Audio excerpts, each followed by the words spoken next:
Love this podcast? Support us by leaving us a 5-star review on Apple Podcasts. Hit the link in the episode description to support us now. Thanks for listening and enjoy. So if you're a movie fan, at some point you develop a favorite movie. From the moment you fall in love with movies, there's always one that you gravitate to that you would like to call your favorite. And if you're like me in the 30s, if you're like me and if you're in your 30s or you're older than that, you've gone through a bunch of different movies. Like you were from the 30s? What? That sounds weird. You don't need to call me out. You don't need to get into my cold open right now, okay? Oh, you're cold open. I'm sorry. You've gone through many different favorite movies. Rolando, do you remember what your first favorite movie ever was? No. You don't remember. I mean, it probably was and still is Roger Rabbit. So your first ever favorite film is still your favorite film, which is Who Framed Roger Rabbit? I mean, it probably isn't my favorite film, but it's one of my favorites still. Okay. But that was probably like the first film that you were like, this is my favorite movie. I love it. Yeah. Okay. Eddie, do you have a first favorite film ever? Return of the Jedi. Nice. Return of the Jedi. Out of the trilogy, it was the first one of them that I saw. So they took me to go see it. And yeah. I was like, this is amazing. This is magical. Yeah, and Ewoks and all that was fun. I liked Return of the Jedi a lot as a kid. Well, lo and behold, mine was West Side Story. I was like 8 when I saw it. 8 years old? Good for you. I was 8 when I saw it. And I was just completely I was floored, gobsmacked. The musical numbers, I loved it. I still know the dance moves. The songs and just everything about it. I just was mesmerized by it. And I would say this is still one of my favorite films of all time. It's definitely a film that, I still have a lot of fondness for. So, of course, when it was announced that they were going to remake it, I was like, what? Why? This film is flawless. It's an American classic. It won a bunch of Oscars, blah, blah, blah. We covered it on the podcast, didn't we? I think it was one of when we did news episodes, we talked about breaking news. Oh my gosh, they're remaking one of the greatest American musicals of all time, West Side Story. We were none too kind to it. Because the idea of it is kind of ridiculous, and what we're here Steven to tell Spielberg you about was attached. I think that was the other shocking part. Attached. Yeah, it's like, what? The director of Jaws and Indiana Jones is directing the West Side Story movie musical? And then I just want to point out one last thing. I remember we also did have a special where we talked about the promo photo that came out almost a year and a half ago at this point. Yeah, and I because was right just before your wedding. And I was complaining about, oh my God, look at how bland this remake looks. That's right, I remember. And I was you so mad. You complained about the color temperatures and everything. Mm-hmm. Yeah. So I guess we're cutting to the spoiler. Well, I was going to say, I mean, do we feel like this was an unnecessary remake? Did we feel like the execution was not any good? You're just going to have to stay tuned and listen to today's episode of West Side Story. So I'm Nicole. And I'm Rolando. And this is Remakes, Reboots, and Revivals. An original podcast about unoriginality.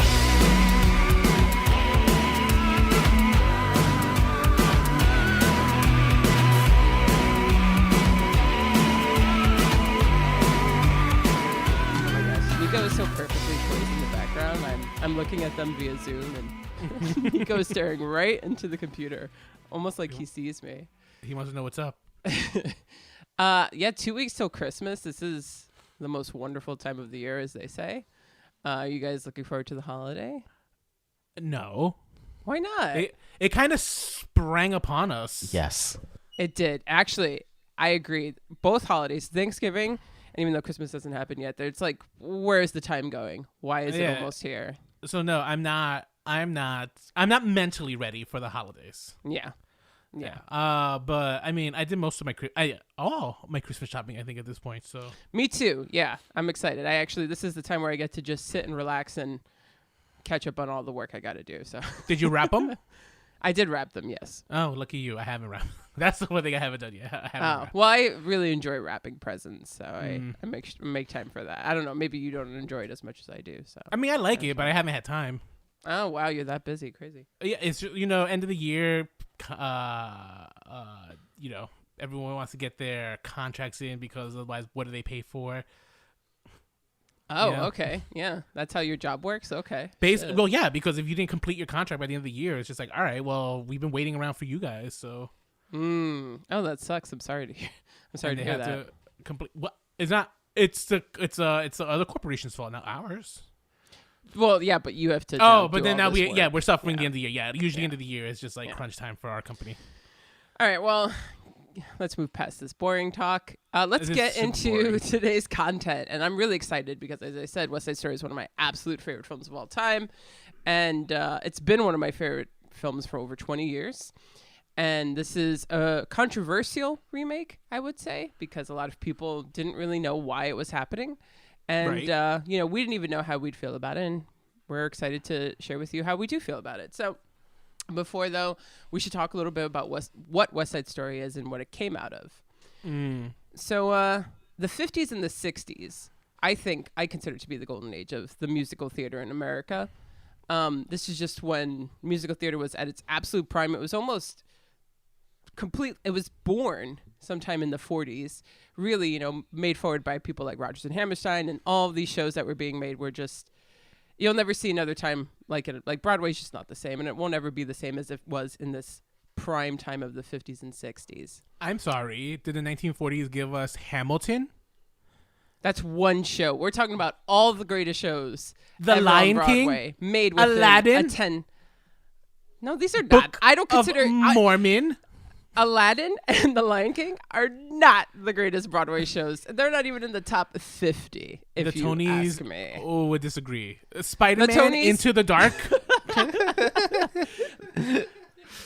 They have to award some musicals, so they'll give it to anybody. It's interesting because in 1957 alone, when West Side Story came out, it lost to The Music Man. The year before, the My Fair Lady won. Over other shows that I know you don't know, but still, like the next year, Flower Drum song came out, and then The Sound of Music, Gypsy, Once Upon a Mattress. I mean, these were what was being made within like 3 years of each other. West Side Story was first conceived by the choreographer / director Jerome Robbins. I thought it was Twyla Tharp. No. Okay. No. You say that all you have to do is read the credits of the film and know it's not Twyla. Also, he co-directed the original film, so it's like, where do you get Twyla Tharp from? Anyway, Twyla Tharp. Oh wait, not Twyla Tharp. Anyway, so Jerome Robbins pretty much approached composer Leonard Bernstein, masterful composer, and playwright Arthur Lawrence, and he was like, I think we should make a musical about gangs in the streets of New York, right? Because it was something that people weren't really talking about, and it was something that if you lived in New York, you really saw. New York was nothing like what it was today. And there were a lot of, blue-collar neighborhoods that were having a lot of people who were, actively kind of terrorizing certain aspects of the streets. And he wanted it to focus on the Irish Catholic gangs versus the Polish Jewish gangs. And, of course, Bernstein and Arthur Lawrence were like, this is great. And they started working on it. Then they realized it wasn't what they wanted it to be, and they abandoned it for 5 years. Right? So wait, then why? Was it too white? It felt like it wasn't working. It wasn't giving like the message that it was supposed to, or the feeling that it was, and they just lost interest. And then they went and did other projects. As happens a lot, a lot of times these shows get scraped, or maybe people don't want to finance them, etc. And he actually wanted it to be the Jets versus the Emeralds in that one. And he really wanted it to focus on anti-Semitism, but it didn't work out. Okay. Yeah. Around 1955, they start talking about it again. They really see on the papers every day, just so much is happening. But this time, more so focused around, there were a lot of Chicano gangs in the area that kept making the headlines. So they were like, maybe we should focus it around this. But playwright was like, well, I'm more familiar, at least, with the Puerto Rican identity in America. So he switched it to that. and they focused it on Americans versus, or Irish, Polish, whatever, white Americans versus Puerto Ricans and the West Side, which is also like in the 60s, where Lincoln Center is now, is pretty much where this all takes place. Right. Which is just so different from oh yeah, no, the New York I know. It's all money. Yeah. Money, honey. Oh, well, that reminds me. There's a great joke on 30 Rock that I just want to point out where Jack Donaghy asks Salma Hayek, who's playing a Puerto Rican. It's like, what do you like to be called? She's like, Puerto Rican. It's like, that sounds wrong. Right? Like a white person saying Puerto Rican, almost like a derogatory term. So I just want to point that out. I wonder if a lot of white people feel that way. Like Puerto Rican, is that derogatory? Well, I know Eddie's Puerto Rican. Rolando, you're Peruvian and Puerto Rican. And Puerto Rican. Okay, Mm-hmm. I'm Cuban and Italian. I mean, part Boricua. So, do you feel that the term Puerto Rican is derogatory? No, I don't think so. Asking you. Yeah. No. Mm-mm. Eddie, I don't, but I do prefer. If I'm going to call, I prefer Latino. Oh, interesting. I do prefer Latino, but definitely feel very much proud. Yeah. Of being that's Puerto the Rican. thing. That's interesting. That's an interesting point to bring in, and that might prove useful when we talk about some of the two films. But anyway, so pretty much Arthur Lawrence, playwright, Leonard Bernstein, composer, Jerome Robbins, choreographer, director. They're coming together. They make this musical. They need lyricists, and they approach the writing team of Betty Comden and Adolph Green, two great composers. They co-wrote On the Town with Leonard Bernstein. They co-wrote Singing in the Rain and all this stuff. They couldn't do it. They choose to do Peter Pan instead, and I'm sure they actually regret that decision. And then Oscar Hammerstein recommends... Whoa. The Peter Pan, the one with the lady? Yeah, the one with the lady, Mary Martin. Yeah, that Peter Pan, not the Disney Peter Pan. No, I know. I actually know the Mary Martin one because I used to see that on VHS. Yeah, I mean, it's a successful Peter Pan, but, West Side Story is Don't slightly... shade it. Well, West Side Story has gone to live in complete infamy. That's true. I think just her performance was gone down in infamy, not the actual play itself. Oh, well, musical theater people would disagree, but... Oh, okay. So anyway, Oscar Hammerstein, who mentored Stephen Sondheim, recommended this 26-year-old lyricist who hadn't really put anything on Broadway. And this was his first time doing something in a big show. So that was the team. Jerome Robbins, Leonard Bernstein, Stephen Sondheim, Arthur Lawrence, all gay men, by the way. Nice. Whether or not they were open or not, at the point, doesn't matter, but they were, just so you know. So if anyone thinks that homosexuals don't contribute anything to the arts, just look at West Side Story. Well, I feel like no one says that about Broadway, Nicole. What are you talking about? Not everyone, you assume that everyone thinks like you, Rolando. That's your problem. There are many people who think this. Anyway, 1957 is when this show came out. The show ran for about 2 years, and it was a moderate success. But again, it didn't win the Tony.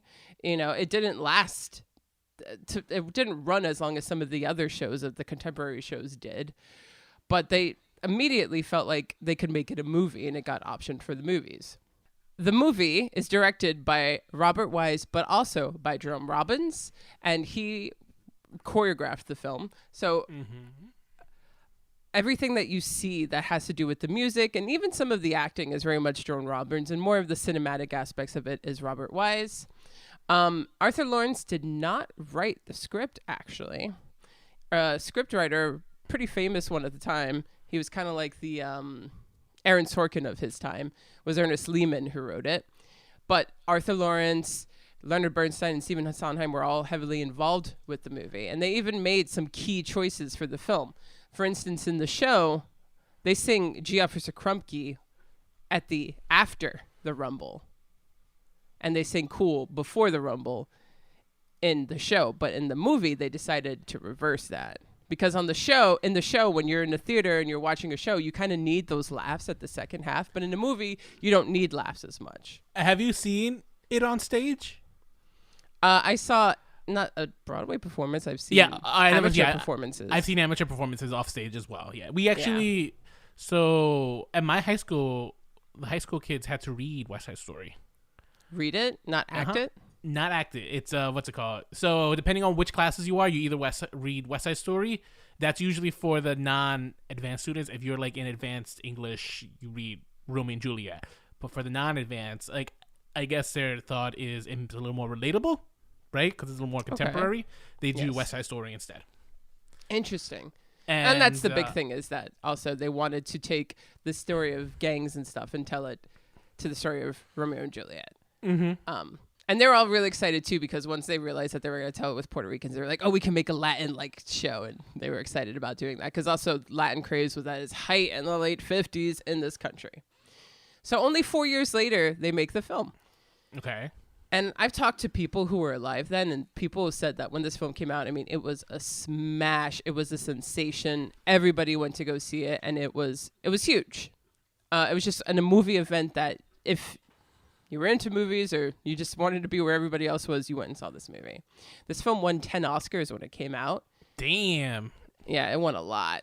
It won for Best Film, Best Director, Best Supporting Actress for Rita Moreno, Best Supporting, which was also huge. A Latino woman winning an actress award at the Oscars. Yeah, huge. Who would go on to EGOT. And yeah, she would go into EGOT. And this was one of her first roles where she actually got to play a Puerto Rican, because before that she was either playing black roles or Asian roles. You know, not even like white roles. Like she was in The King and I, and she was one of, you know, the wives. Right. You know, like they just... If it wasn't a main part, anybody could play any part. They just, you know, Hollywood had terrible casting and whitewashing and all this stuff. Best screenplay, cinematography, editing, sound, scoring, everything it won. And for the longest, you know, this film is still considered to be one of the best musical films of all time, and I think even one of the just regular films of all time. When did you first see this film? In high school. In high school. It was in high school. We saw it in English class over the course of about a week, basically. And I grew fed up having to watch it in chunks. So I went out and rented it. And that would have been the second time I saw it. So I saw it twice that year. And since then, I've seen it like sporadically a couple of times. That's one of the few movies that I will rewatch. It's one of my favorite movies for sure of all time. Yeah, I absolutely love this film. It's a spectacular, it's a work of art. The color, I mean, here we go. This is one where Technicolor, it was a Technicolor film, was it? I don't think it was. No, Technicolor was out of fashion back then. Yeah, it was so saturated. The color choices in this movie, they're so highly saturated, almost hyper saturated, to a point where it looks almost prosthetic. But I think that gives it such an allure, such a look that it achieves. You know, and I hate and love the brown face in this movie. You know, there's just so many choices that I remember we talked about it in English class, because the teacher was just like, yeah, so, you know, obviously this lady who plays Maria, Natalie Wood, yes, is not Puerto Rican, and she's a white lady, because our teacher was Hispanic. But so we had a little bit of a race talk there. It's just like, how do we feel about this? Wow, that's so interesting. Had he not told you, he or she? Wow, Nicole. Had she not told you, would you have known that Natalie Wood was not? Oh my God, obvious. Yeah? I would have known that Natalie Wood. It's not obvious. I've talked to many people who grew up and did not know that she was not She Spanish. could pass as like a very light-skinned Hispanic, I suppose, but it was a little. I mean, Bernardo is another one. Yeah, Bernardo honestly, more so. A little bit. I would even say Rita Moreno, a little bit too. Like, it's just like they caked on that brown face on her too. Oh, you mean in terms of just the makeup? But oh yeah, like, no. Is it like she's Hispanic, but like they made her a dark Hispanic. She's gone on record to say like she like regrets, you know, having to wear that makeup, but you know, yeah. It's the way it was back then, and were trying to definitely the way it was back then. Differentiate the white people from the Hispanics by turning them and also all shades of like just one shade of brown. It was not up until very recently, you know, a part that could go to someone who was a big star, who was white, who, you know, like, of course that part was going to go to Natalie Wood. I mean, gosh, Madonna playing Evita or something, you know, like, I'm just trying to think as more recent stuff, like almost until 10 years ago, Hollywood was doing this shit. Even with, this is not a musical, but Emma Stone in Aloha was like one of the last big ones. Or what was the one that Scarlett Johansson Johansson was cast? and Ghost in the Machine, yeah. Ghost in the Shell or Ghost in the Shell? Maybe, whatever. One of those. It was an anime movie. They've been doing this so recently, so it's like Scarlett West Side Story is just one of many instances. I mean, but thank God for Scarlett Johansson because she gave us the best. I mean, the Twitter, anytime it comes an Asian role into play, the jokes about Scarlett Johansson are just so top notch. Like, God bless her for like saying that she could play whatever race she wants to play. Well, it's interesting too because for the longest time, acting was considered, if you want to play a part and you want to play whatever race or whatever denomination you want, play it because that's what acting's all about. And that has seemed to go out of fashion hard. Yeah, that's okay. I mean, let's get right into it. How do you feel about that? I think that there is some truth to that. I think that there should be, if you want to explore a role in what way you're going to do it, then you should, but there is a line as to when it becomes a little too much and slightly could be labeled as racist. I don't have a problem with Natalie Wood in West Side Story, personally, because I don't really think she portrayed it racistly. No, right. I don't think, intent, I think, is important. Yes. Mm-hmm. They're not trying to mock, like, their performances are sincere. They're not trying to mock Latinos here. They're trying to tell a very sincere love story. So Bernardo, accents aside, at that brown face, there's no malice in this performance, right? He's not trying to be a caricature. Actually, he's trying to give us a very, very, very fully lived performance as Bernardo, right? Like an overprotective brother, but he happens to be in a gang, and Maria's just lovesick, Yeah. Yeah. Maria, I could say, I guess she's lovesick. Has always been. Yeah. So it's like, and I have no problem with Natalie Wood, but I've always had a problem with Maria, the character. Okay, yeah, and I might have some problems with her too.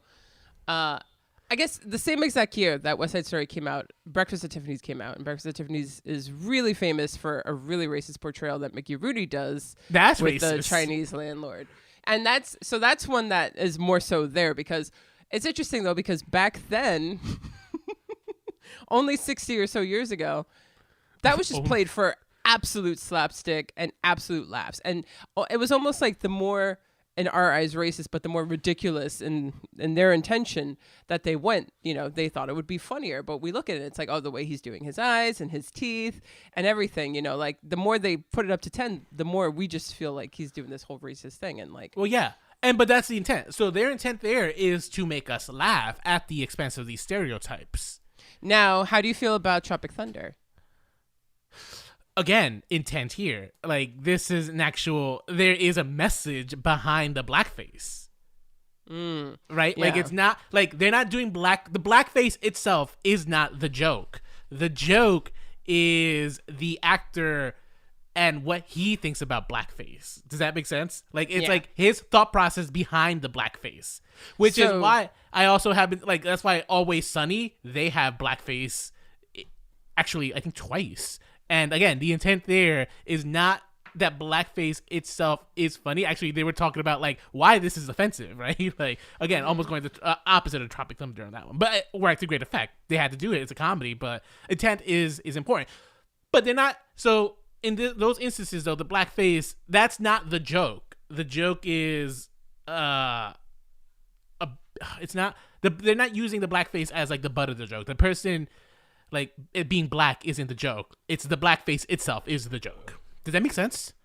True, but it does make sense. Totally valid. I guess, yeah, it's just interesting, too, because this is a whole conversation that we have to get into otherwise. I think, at the end of the day, it just is how a person, reacts to it. And I also, as long as I identify with something, I'll feel valid and to say whether or not I deem this to be offensive or not. I mean, that's also true. Like, I can't, if a black person is offended by blackface, who am I to say, like, oh, why? Exactly. Like, hey, you're entitled to your feelings. And, so, although I'm not Puerto Rican, I have Cuban in me and stuff. And as a person who, I always looked at Natalie Wood, I was like, oh, maybe she's like me. Maybe she's half because I'm Italian and Cuban, and that's why her name is Natalie Wood, because my name's Nicole Pimetti, but I also am not white. So she's Russian, right? She's just like. I'm not sure what Natalie Wood is, but she's certainly not Latino. I'm pretty sure she's Russian. I think she's like a Russian oligarch. Maybe. Yeah. I might be making up the oligarch part, but yeah. But regardless of the makeup and stuff, which is interesting because Arthur Lawrence wasn't the most fondest of the film. I think he said something like bogus accents, bogus costumes. Bogus accents? Costumes, though. Those costumes are so fucking good. Yeah, well, yeah, that's the thing. I'm like, but they're costumes. Yeah. What's wrong with them? The accents, sure, fine, and also bogus staging or something. Yeah, I agree. Like what he said. But that's part of the charm for this movie, though. That is part of the charm. I mean, it's a musical at the end of the day, too. I think, so to me, what makes this film great, the story, yes, but to me, it's the musical numbers, the staging, and the performances. I just think that it's just handled so fucking well. And I think the opening of this film has to be one of the best openings of a movie ever. Oh. There's just no talking, all dancing, and the angles and the way that Robert Wise uses on location is so fantastic. There's moments where they jump into the air, and then when they land, they're in a different location. Mm-hmm. They look to one thing, and then when they cut to the other thing, they're like, it's just such creative use of landscape and of different shot sizes and different just everything. It's just absolutely stunning. If you haven't seen it, just at least watch the first 10 minutes, and you're introducing these characters and the rest. And stay for the rest. And it's just such a perfect introduction to this world, to this character, and what's going to happen for the next 2 hours. Yeah, I think that the opening for this film is pretty unrivaled in terms of at least musicals. And yeah, that's what I got to say. So it's interesting because Richard Beymer, who plays Tony, and Natalie Wood, who plays Maria, they didn't get along at all. Apparently, really? Natalie Wood was just not nice to him. No interest in getting to know him. She, I guess, because she was a child actress. Miracle on 34th Street, Rebel Without a Cause. I didn't know that about Miracle on 34th Street. I didn't know that she's from Miracle on 34th. I thought that was she's the girl. Shirley Temple. She's not Shirley. Yeah, it's Natalie Wood. That was one of her big roles. Shirley. What did I say? Charlotte Temple. Charlotte Temple. What the fuck? Okay. Yeah, she was in Rebel Without a Cause. She grew up in this system, so she, to some reports, had an attitude problem, and she just did not care for Richard Beymer and did not. He seemed a little butthurt about it in interviews for West Side Story, 30th, 20th anniversary videos. Wait, did you know he was so butthurt because was she dead by then? She was dead by then. Yeah. That's a little. Well, he wasn't stupid cunt, but you could just tell he was a little hurt that she pretty much the moment they said cut, she just didn't even look at him. Mysterious death. You just forgive at that point. It's like, oh well, yeah. Well, again, he's not saying stupid cunt or anything. You could just tell. But just want to say that twice, Nicole. Oh my god. I love saying that word so much. I won't say it a third time. They were all dubbed. I think only a couple of them did their own singing, and not even for every single song. So Richard Beymer, all dubbed. I forget the actor's name who dubbed him, but I know Marnie Nixon dubbed Natalie Wood because she went on to dub Audrey Hepburn in My Fair Lady and Deborah Kerr in The King and I, too. Rita Moreno was also dubbed. For everything or just... For A Boy Like That. Well, that's a tough song to sing, yeah. That is I mean, that's so opera, especially the end. Yeah. When her and Maria just straight up falsettoing all over the place. Yes. Mm-hmm. Yeah. Well, I don't think Anita's falsettoing, but no, she goes. They're like, hello. They're like that's they Maria. go into those. That's no, but she's also singing with her. They both sing together. Love comes so strong. So anyway, Brita does sing America, though. Russ Tamblyn was dubbed as Riff in the Jet song by the guy who plays Ice, who sings Cool. So if you listen to Cool and you listen to the Jet song, it's actually the same guy singing it. It's not Russ Tamblyn singing Jet song, which is weird because Russ Tamblyn's a decent singer. So also Russ Tamblyn is Riff. And Russ Tamblyn was also. Wait, what? You just confused me. What? Oh, I was just going back to the fact that Russ Tamblyn was cast in the original film as Riff. But he doesn't sing? What? Yeah, he doesn't. He doesn't sing. Sorry, I'll say it one more time. Yeah. He plays Riff, who sings the Jet song, but he was dubbed by the actor who plays Ice and the actor who sings Cool. So if you listen to the Jet song and Cool, that's actually all Tucker Smith who played Ice. And it's not Russ Tamblyn singing it. Right. I think he sings parts of Officer Krupke, but... Okay, because Tucker... So. All right, because that guy, the guy who who does most of the Cool, I thought he was very Jerry O'Connell-like. And much more attractive than the guy who plays Riff, who I actually thought growing up was the more handsome one out of the movie. For some reason. Ice? Riff. Oh, you thought Riff was more handsome than Riff Bernardo? Was cute. Oh, yeah, no. Bernardo, but the brown face is nothing to save that. I thought Bernardo was hot. Really? That's interesting. Was it he had that Elvis thing? Hair. That's he had the Elvis hair. Yeah. Yeah, for sure. I could relate, though, to Bernardo because, like, my hair, like, naturally will do that kind of puff. You know? So if I comb it back and let it grow out a certain length, it will just get, like... You should rock that more often. Heck no. Heck no. I'm not about that life. So, like I said earlier, too, you know, I think it's hard for me to just focus. Like, I feel like if I think about one film, I think about the other. And then when I think about the other, I want to go back to the other film. So I kind of wanted to go back and forth with this. So I'm just going to, you know, we're going to just talk about the new film and then kind of bring up some musical numbers and some key differences and key similarities between the two. Sure.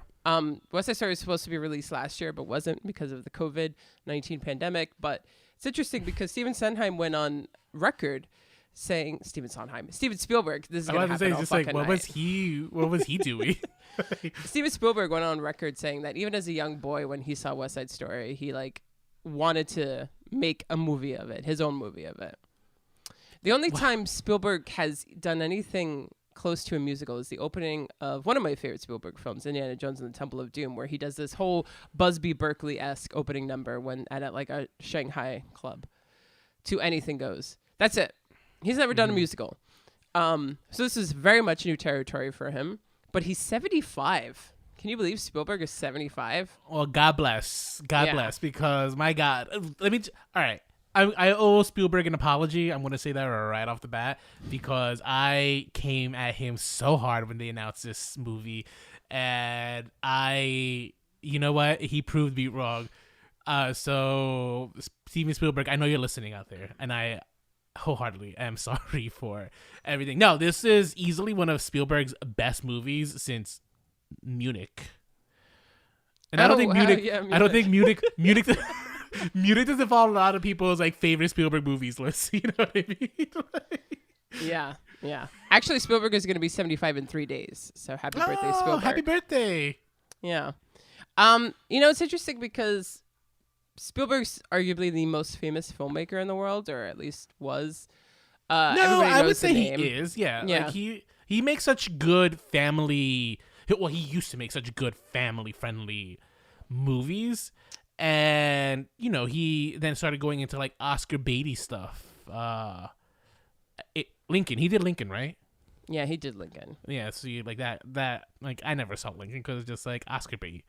I don't want to see fucking a movie about President Lincoln. It was good. Pass. Spielberg's a very diverse filmmaker.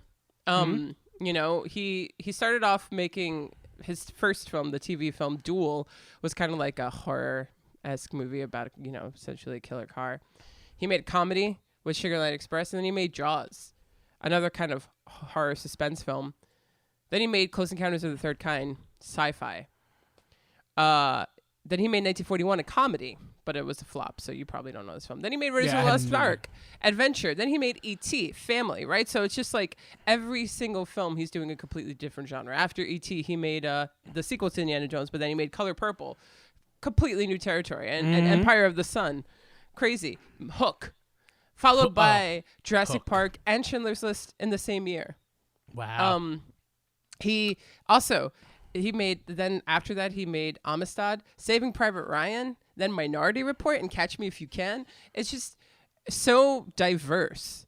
Mm-hmm. And this is just overall, I think the best thing about Spielberg is that he's just a really great storyteller. That's why he's able to go from genre to genre and hop along and like do really good. And I haven't seen some of his newer films. Like I haven't seen Bridge of Spies and I haven't seen The Post or Ready Player One. But Ready Player One was It was okay. it was not good. I don't think it was good. There was one sequence that I thought was good, and that's when they played homage to The Shining. Outside of that, the movie itself was forgettable. Oh, well, that's a shame. But last film I saw by him was Lincoln, and I've never really not enjoyed a Spielberg film. Oh yeah, I mean my favorite of his contemporary work is Munich because I don't know, there's just like Jews getting revenge. Again, Munich. It's so good. It's such a good movie. Yeah, this is one of the Spielberg films that I haven't seen, but I have heard by a lot of people that it's a lot better than you would think. It's kind of like some people consider it Spielberg's throwaway film. Which one? One of his throwaway films, Munich. Some people do. Really? That movie? I mean, it's just Well, when you think of Spielberg, you don't think Munich. I don't. I do. I think of because it's so bloody. It's such a bloody movie. It's like a thinker, but it's also like very, very violent. It's such a good movie. Yeah. No, I mean, I can't wait to see it. So this film, it's a remake of a classic film. It's like, why is this being remade? Why is Spielberg doing a fucking musical? He's in his old age, somebody get grandpa in the old neighborhood. Like all of this criticism that people are making of the film. And the film's out. We saw it last night. And guys, we're here to tell you that it didn't suck. And that it's interesting because sometimes you could take a great film and make a new film with it and do something different and just as interesting. Ooh. And that's how I feel about it. Interesting. Okay, I'm going to go one step further. I think he took a great film and he elevated it at points where it needed to be elevated to a point where he not only gave me something new, but something where when I left, at certain points I was just like, I think the new one might be a little better than the original. Oh, yeah. No, I disagree. But, it's interesting because if you take some parts of the new film and you take some parts of the original film and you put them together, you'll have a perfect film. But each film has their flaws. I don't disagree with you, but I think I don't know. All right, we might have to get into this because I actually think, we're gonna definitely get into this. Yeah, I think the new one might be at times better than the original. Yeah, so at times I agree, but as a whole, I can't agree with that statement. So it's I think when I left, that was my ultimate feeling. It was just like, okay. And I'm pushing the shit out of this, guys. I'm like an influencer now for this movie because this movie flopped this week, and it's such a shame because that's like, I don't care for musicals, but we have a big, diverse Latino cast here. Same thing with In the Heights, right? Like these two movies, the fact that they're flopping is such a discouragement for Latin supremacy, greatness, because like we have two big musicals where we're front and center, and I kind of and it sucks because people need to go see them. It's going to come down to like, people don't want to see Latin Americans in films or whatever. The true fault is the fact that this pandemic made everyone not want to leave their houses anymore, and it's going to take a lot for people to get to the theater. Unfortunately, stupid fucking movies like Spider-Man are going to be the ones that get people to the theater. Yeah, and spectacle. It's only going to be movies like that they'll show if theaters survive. And if you're listening and you enjoy going to the theater and the experience of the theater, and you do not want it to die in this country, you kind of need to get your ass out there because theaters are dying, and this could become something that we don't have anymore very, very soon. Oh. So just want to say I don't know. I feel like most Americans are ready to just see movies. I was ready. If I could see this movie at home, I would have been okay. So you would not? I take that back. No, miss the experience of going to a theater. Yeah, no. I feel like this one. I definitely needed to see. I needed to see it on the big screen. Like this one was just so fucking good. Yeah. And but it's also like it's seeing it on the big screen, experience it with a room full of people, having that a I don't shared care about. experience. I think that's one of the. Oh, I love the shared. Yeah, I forget you're not like a cinephile, so you don't really give a shit. Yes, true. I am not. I am not a cinephile. Yeah. And yet he has a movie podcast, guys. Yeah. Well, that, you know what, guys? We can do it. We can do anything we put our minds We to. can. Isn't it amazing? I love it. So Tony Kushner wrote the screenplay of this, and he went on record saying that he took more inspiration from Arthur Lawrence's original play instead of the 1961 film, which, I mean, yeah, duh. He's adapting that play to film, not remaking the original film. But everyone's going to look to the original film and kind of do a side-by-side comparison.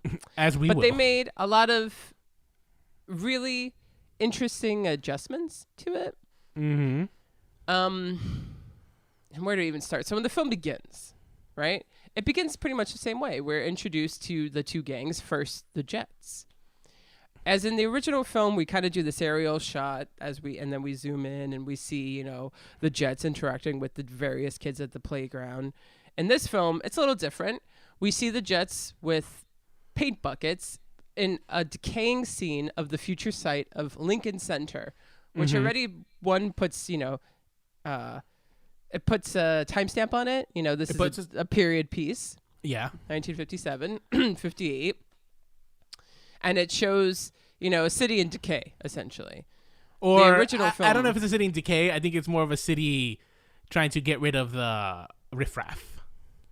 Yeah, but like there's a lot of shots of, you know, abandoned and broken down buildings. And yeah, because they're going to tear. They were buying it to tear it all down to bring in the rich. So that's the thing. So this is not. So but it's it not, looks. What is it called? Like the mise en scène of it all is very war torn. You know, very decaying. So, okay. Yeah. Fine.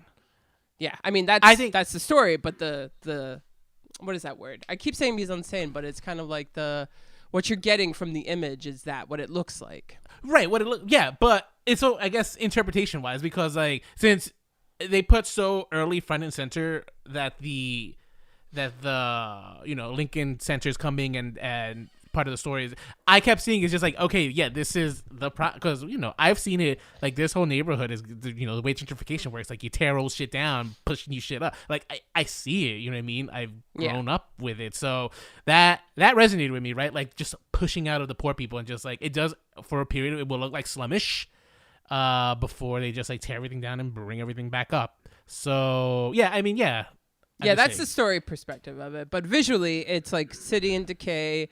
I think, you know, the fact that so much of it takes place with like, you know, bricks and just abandoned buildings and stuff really adds to kind of like the way that they composed the visual aspect of this film. So that's one big difference immediately off the bat. But, you know, all these Jets are coming together with paint buckets and you're like, what the hell's going on? But then it all finally culminates. Not in so much this whole dance number like the original film does, but it culminates in them approaching a new mural that's been built with the Puerto Rican flag and them painting over it. And at first when the movie started, I was like, what is this? Like, you hear this amazing score and they're kind of not doing anything with it. And I was just like, what's going on? And until that visual happened, I was like, okay, yeah, no, I love this. That visually was so great. I actually loved that addition to it because it's also like, mural is art and murals are such an important part of identity. And for you to, you know, graffiti onto that, you know, for you to, what's that word, desecrate it, is such a powerful action of hate. And, you know, like everything that you were supposed to get from it, you get from that. And so that's how the film begins. I felt immediately within this film the actual, like, not so much boys fighting over territory like I felt in the original film. I definitely felt like the racism was more front and center in this new film. Oh, yeah. I mean, even before they got to the mural part, though, we were seeing just the terror that these white people were bringing to the Hispanic community. Which was, I mean, honestly, I was getting so mad early in the film because, like, it's just like...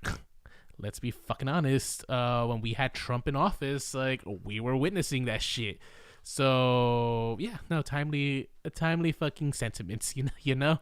Yeah. So like the two films, they do really like, you know that they're not wanted because they're Puerto Ricans, but it goes even harder in the new film. And one of the big reasons for that is because they made a conscious decision in this one to put the language of Spanish more front and center for these characters. You didn't really hear them say it in the 1961 film. Right. And not only that, but Spielberg did the great choice of not subtitling them, which is fantastic.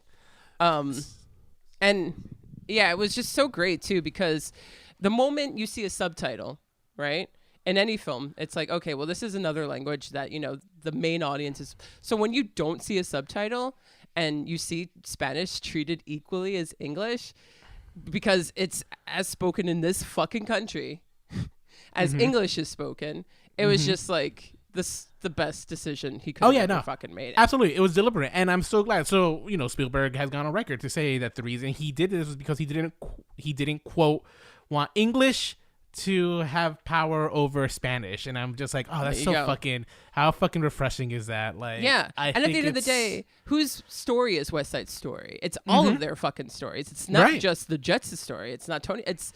If anything, it's Maria's story. So the Spanish language is very much front and center here.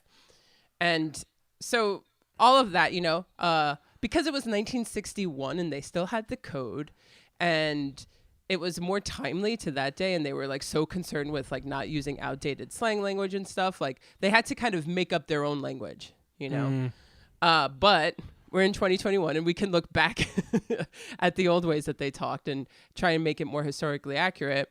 And we're in 2021 where we don't have a code to abide by, so they're being a lot fucking harsher to one another. Yeah, and, no, for sure. I could take a shot every time one of the characters says speak English in this film. It'd be a fun drinking game. Because the threat of, and like, people still say that to this day. People are still like, you're in America. Yes, and speak English.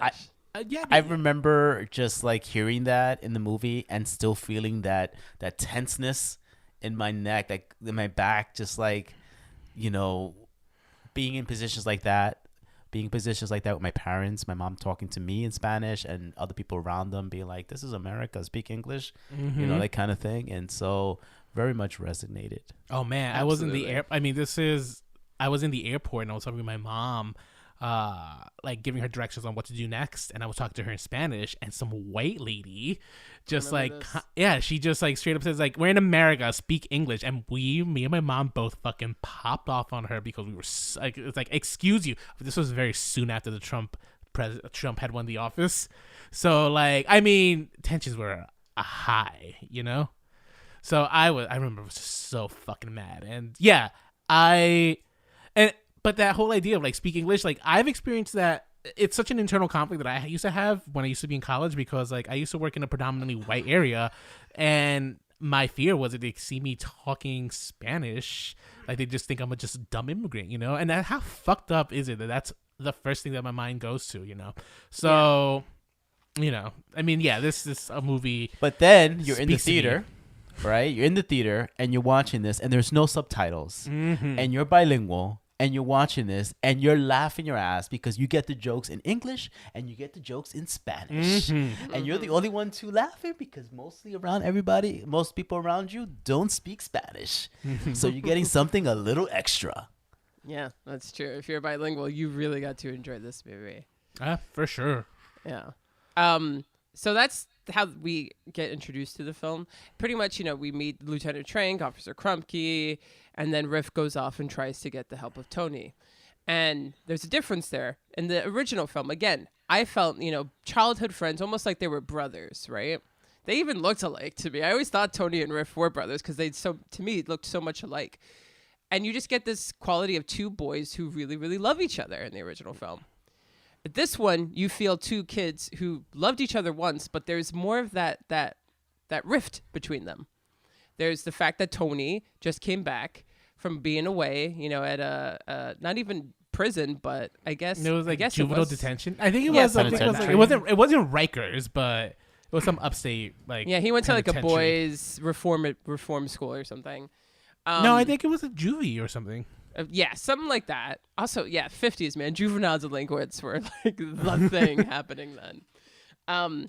So he's back from that, and he does not want to engage with what Riff's engaging with anymore. And there's this difference between them. Immediately, you almost see like they're butting heads, right? But there is some care for them. You don't feel it as quickly or as like wholeheartedly, I think, as in the original film, because they're like, they start wrestling and all this stuff. And also Riff, you get to see he's more of a menace in the new film, in my opinion, especially the way he interacts with the owner of the drugstore, who's not Doc in this film, but his wife Valentina, played by Rita Moreno. Genius. So I mean, that's another thing where I complain about, right? Where I thought Rita Moreno was going to be like pandering, and they were able to effectively use her. She said, it's so funny. I saw an interview with her where she said that she initially turned down the role when they requested her because she was just like, I don't do cameos. Yeah. They're like, no. We wrote this specifically for you, and she loved the role, and now she's in it. She's fantastic. But interesting that you read Menace, because here we go. I think Riff was a little sympathetic, to be honest. No, but I mean, to an audience viewer, but to the people of the world that he inhabits, of course. I mean, Valentina straight up was like, you're a menace to Tony. You know, you do not treat Tony well, and he's going to get into bad shit around you. And you don't pay in my fucking store. And every time you're in here, you bring bad energy. And like, when even in the prologue, when they're all walking down the street, everyone around them's looking at them like bad energy, bad boy, bad trouble. So in that way, I think he's a missense. But we know why he's the way he is. For an audience to look at him as a character, totally sympathetic. They give him way more to work with than the original Rift had. Oh yeah, for sure. But Definitely. I mean, I think the original one, you were supposed to. I mean, that's the problem with the original one too. They're balleting all over the streets and stuff. At the point, it feels silly, right? Where here, I disagree. I mean, but I also don't care for musicals. That's the thing. I mean? You can't say a musical is silly for dancing because that's part of its tropes. But I can say, from my objective, it would be silly if they don't dance. Because I mean, I saw it effectively in Arrested Development, right? Like that was a joke where it's just like this like gang doing dances and stuff. It's kind of, they were like gay performers, obviously, and they were like so excited to be performing to be a gang because they thought West Side Story. It's there is like this funny connection with like West Side Story. It's so effeminate, but because it's supposed to be playing like these hyper masculine like gangs, but they're doing like ballet twirls and stuff and Panamare. You know how in fantastic shape ballet dancers are and how athletic they have to be? I'm just saying. I don't like this joke, and I'm tired of it. I wish people would stop making it. But it's like it's a juxtaposition there that is sometimes, I mean, even for me, it's just a little bit hard to wrap my mind. And, you're trying to get rid of like binary, like, gender play like that. Like, why is like ballet dancing like seem effeminate? Like, you're right. Because you're right. Like they're the same thing with gymnastics, right? Like they're fucking pound per pound. They're way stronger athletes than most fucking football players, Yeah. It's just so interesting too, because I actually thought that Jerome Robbins and the choreographer for this new film did such a good job of making balletic movements be overly masculine. You remember like when people were outraged that men on the subway would do this thing where you can't see my legs, but manspreading? They manspread, right? Exactly. If you really look at the dance moves, they're manspreading all over those fucking streets, right? Yeah. Arms and legs open wide. Yeah. They're dominating the territory. They're claiming everything for themselves, So it's like, it's interesting because people make fun of it, and yet they're really taking masculine movements and masculine energy and adding it so beautifully to dance. And it just sucks that people just look at it as they say the word ballet and it's already a negative connotation. Well, that's why I hate that. I'm careful with how I was explaining this movie to people at the gym because I wanted to see it. I was just like, so I make sure I say it's just like, it's about gangs in New York. It's a musical. I like that. So Tony now, instead of saying, oh, maybe, there's going to be like a girl who I keep reaching for her and she's, I don't know where she is, it's more so like, maybe my life's going to get better. And when he's saying something's coming. And that's that little tweak too, even though I love Something's Coming in the original, I don't necessarily think there's anything wrong with it. That little tweak on this one I thought was really interesting. Ansel Elgort, he's okay. I wasn't in love with his Tony. But I think his singing was top notch. His singing was good. Yeah, I agree with you. I wasn't like, oh, this is the Tony I've been waiting for. I felt that more so for maybe Riff or something. He wasn't the Tony I was waiting for, but he definitely, as I was watching him in this movie, began really kind of like falling in love with his character. Yeah, I would agree. And his acting, and just I felt it. I felt his connection with Maria, and he wins me over by the end for sure. Yes, by the end. Yeah, for sure. When he's laying bleeding out, I'm crying for him. Spoiler. Spoiler. Oh, Gee. sorry. But it's that long neck that I just have an issue with. Oh my god! Let's not sorry. nitpick. That's Come just the on. one Can we thing. talk It's about more important so things? Come on. So then we go and we meet Maria, we meet Anita, and we meet Bernardo. And I was so house. mad that Maria wasn't Selena Gomez or Ariana Grande. No, this girl, whoever. All right, first of all, I'm just gonna say this right off the bat. The Hispanics they cast in this, the Latinos, they're so fucking beautiful. Fucking Bernardo was so fucking hot. Chino was so fucking adorable. Anita, beautiful, and Maria, gorgeous. You know what I mean? I saw an article that was complaining that why wasn't she Puerto Rican? It's just like, all right, we don't have to get. She's Hispanic. We don't have to get into the weeds of these things. You know what I mean? See, Like, that kind of goes in what we were talking about earlier. right? too. Yeah, I wanted to bring that up, but we weren't talking about the new one yet. But like, she's Hispanic. Like, this is fine. Like, it's same beef with like people who are mad that Selena was played by a Puerto Rican actress originally. It's just like, who cares? They're Hispanic. Like, yeah, we all have different identities based off of our countries, but like, you know, we were all invaded by those fucking Spaniards for the most part. So like, we're right? you know, we have that shared history, guys. But they even played at that when they were all there at the table, you know, when Maria was like, oh, I want to go to the dance. And, you know, he's like, well, a good girl like you, she has to have a, you know, whatever, men are going to prey on you. He makes some sort of comment. And then Anita chimes in and she's like, oh, about family. And she's like, oh, you know, am I not family because I'm too dark? Right. Yes. They even play on Yes. that. And I love that because we know. Mm-hmm. We know. If you're Hispanic, you know that know, there is a hierarchy based off of skin color. Yeah, and, you know, within our own. So it's like, oh my God, yes, this is something definitely I get. Yeah. I get where she's coming from. Get where she's coming from. The actress who plays Anita in this is Ariana DeBose. Yeah, she is. I think her claim to fame was she won like not Dancing with the Stars, but So like you So think You you can dance? Yeah. Yes. Look at that. And I mean, this is a Jennifer Hudson in the making here, because her performance as Anita was so good. Like, I think her, Bernardo, and Maria, these stole the show, and thank God for these Hispanic actors, because I don't, not to say that this movie was great, but like they shine so much in this film. And I mean, you know, Anita is easily the best part of West Side Story. Any performance you see, she's usually she's comic relief, but she's also just sassy and fun and sexy. Role. Yeah. So I mean, that's why Rita Moreno was, you know, she won an Oscar, deservedly so. And I kind of hope that this young woman, gets an Oscar nomination for Best Supporting, because I thought she was spectacular as she Anita. was, yeah. Yeah, for sure. And she actually was in The Prom. I don't know if you saw The Prom. She's also in the ensemble of Hamilton and stuff. But she's Chino. Theater trained. Yeah, that's right.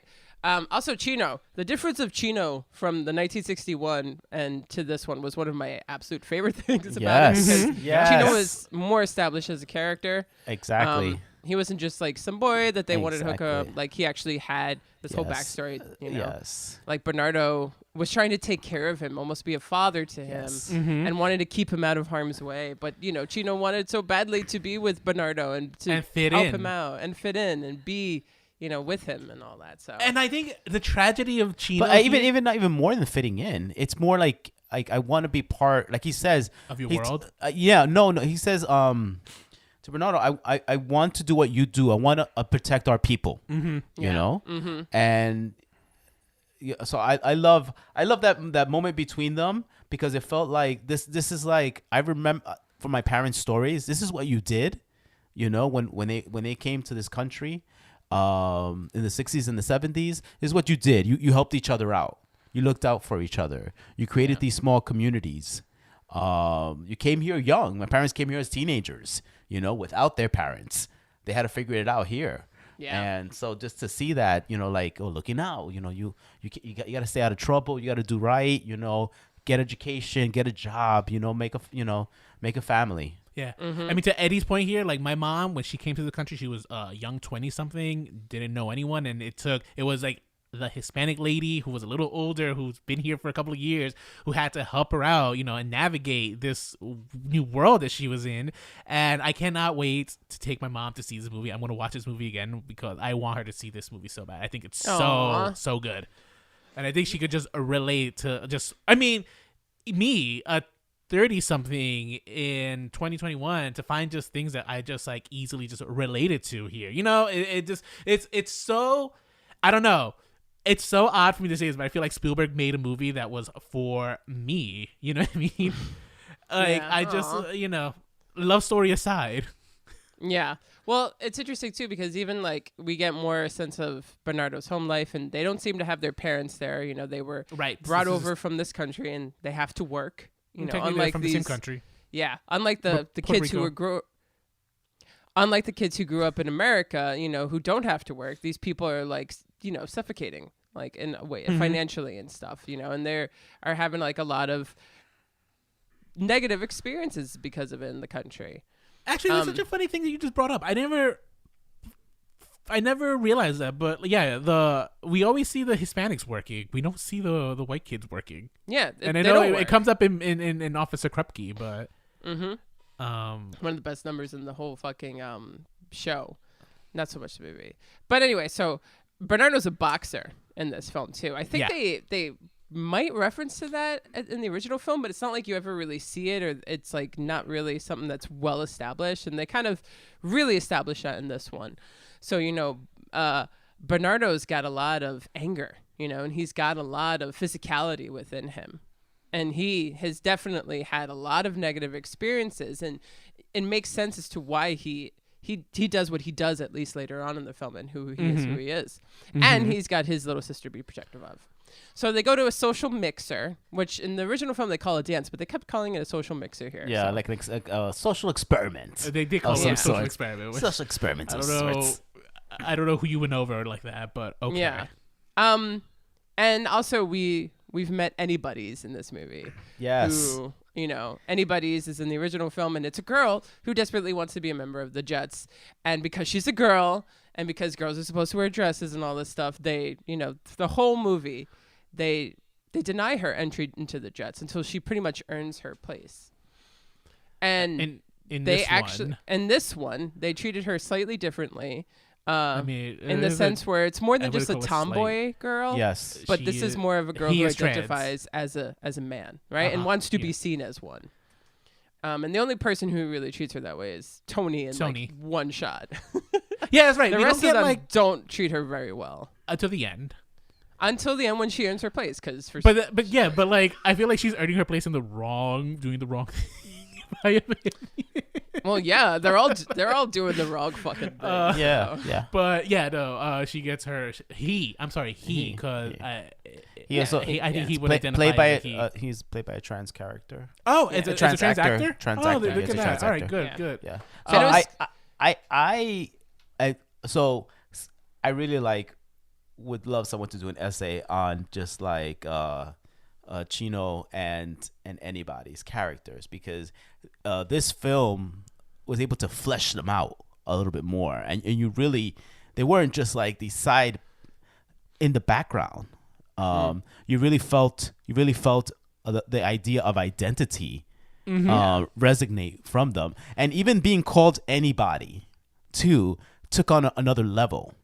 That's also true. Just took on another level, and I felt like very much like those were like gems for me. These characters, like gems. Which is such a hard thing. Who was the screenwriter? Tony Kushner. He wrote Angels in America. Oh, all right. Well, that's an interesting. I mean, that's a hard feat because, like, in terms of runtime, how much longer is this one than the original? Oh, it's the same exact length. Okay, that is a lot of development to throw in there without extending. You know what I mean? Like, they were able to flesh out these characters and give them make them dynamic without having to extend their screen time or the runtime. You know what I mean? Like, that is not easy, and they were able to do it in a way that didn't feel like they were just exposition dumping. You know what I mean? Yeah. So true on this on Anybody's and on Chino specifically. Like, I think Chino easily is one who got the biggest upgrade in from original to new. Absolutely. And yeah, a lot of them got upgraded in a way, interestingly. So at the social mixer, they mambo, they do all that stuff, which I think was done a little better in the original just because the dance was front and center and it was handled a little better. But then Tony and Maria meet. And it was interesting because approached slightly differently in this one, but you actually got more sense of Maria's character in that meeting than you did kind of in Tony's, or at least compared to how we met Maria in the original film. She's kind of fearless. Maria she has strong desires and she goes for it. She went right in for that kiss. I was a little taken aback. I'm just like, Maria. And I was just like, and then I was just like, you know what? No, you go, Maria. You get what you want, because this is her also rebelling against her brother. Yeah, and you have to realize that. Like, it's not just Maria acting like a hoe. It's Maria saying, it's I'm a grown ass woman and I can do what I fucking want to do. Even though even though you screamed hoe, I did at that moment. No, I did not. I was gonna say I didn't get hoe. I got like fearless kind of thing because it was interesting when they wrote West Side Story in the 57. Arthur Lawrence said, we found that we couldn't kill Maria because in Romeo and Juliet everybody dies, right? But they didn't want her to die because they felt that she was too strong of a character for her to succumb to death like that. Like they just felt like she needed to survive. Actually, I don't think that. I don't know. Maybe if this Maria. I don't know if in the original West Side Story's Maria, I got that sense that she needed to live. It's interesting because the one thing I will give Natalie Wood is I thought that her ending speech was done way better. Oh no, I don't disagree. I don't disagree with you there. Her raw emotion at that end, I think, plays a little better than maybe this one, but.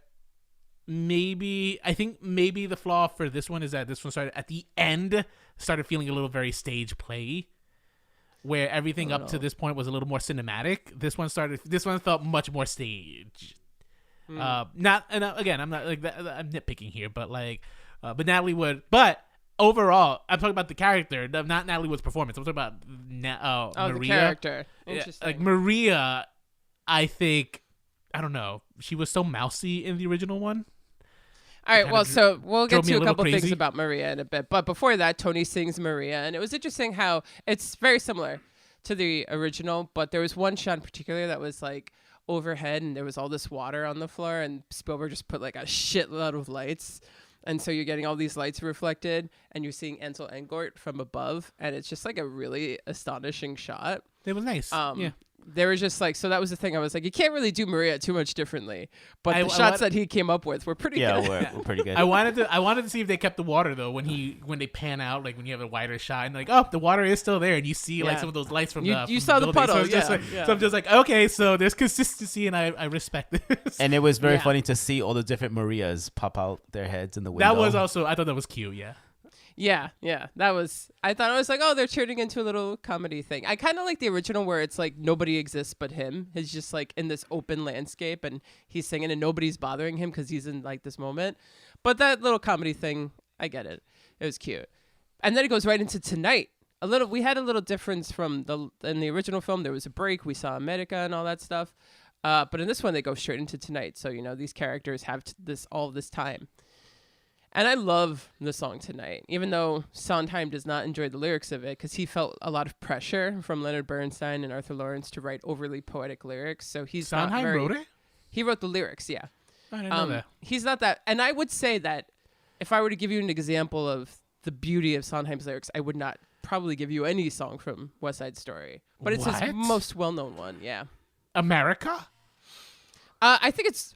And that's the thing. That's how good his lyrics are. This isn't even the best that he does, guys. Okay. All right, fine. That's how good his lyrics are. I can't say I know much of Sondheim's musical repertoire, so. I think a good example of his lyrics would be America and G for Krumke. Because I think actually, what he does Mr. Krumke is a good song. I don't It is. particularly, I never have enjoyed it in either movies.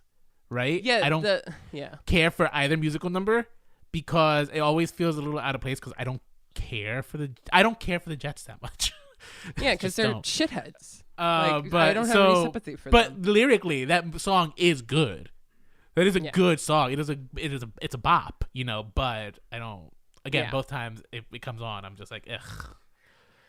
Yeah. Fucking song. I mean, well, before we get into GF versus Krumke, just like the way that they did tonight in the new film was really cute. Although I did feel like they jumped to the L word, love, really quickly, and I didn't completely buy it. But at the same time, we're talking about a Romeo and Juliet adaptation here. And Romeo and Juliet is all about, you know, two kids falling hopelessly in love and making terrible decisions based on their environment. Did they say love at that moment? I don't remember them saying love immediately. I mean, they didn't say it to each other, but like they were kind of saying it all over this place in the song and stuff.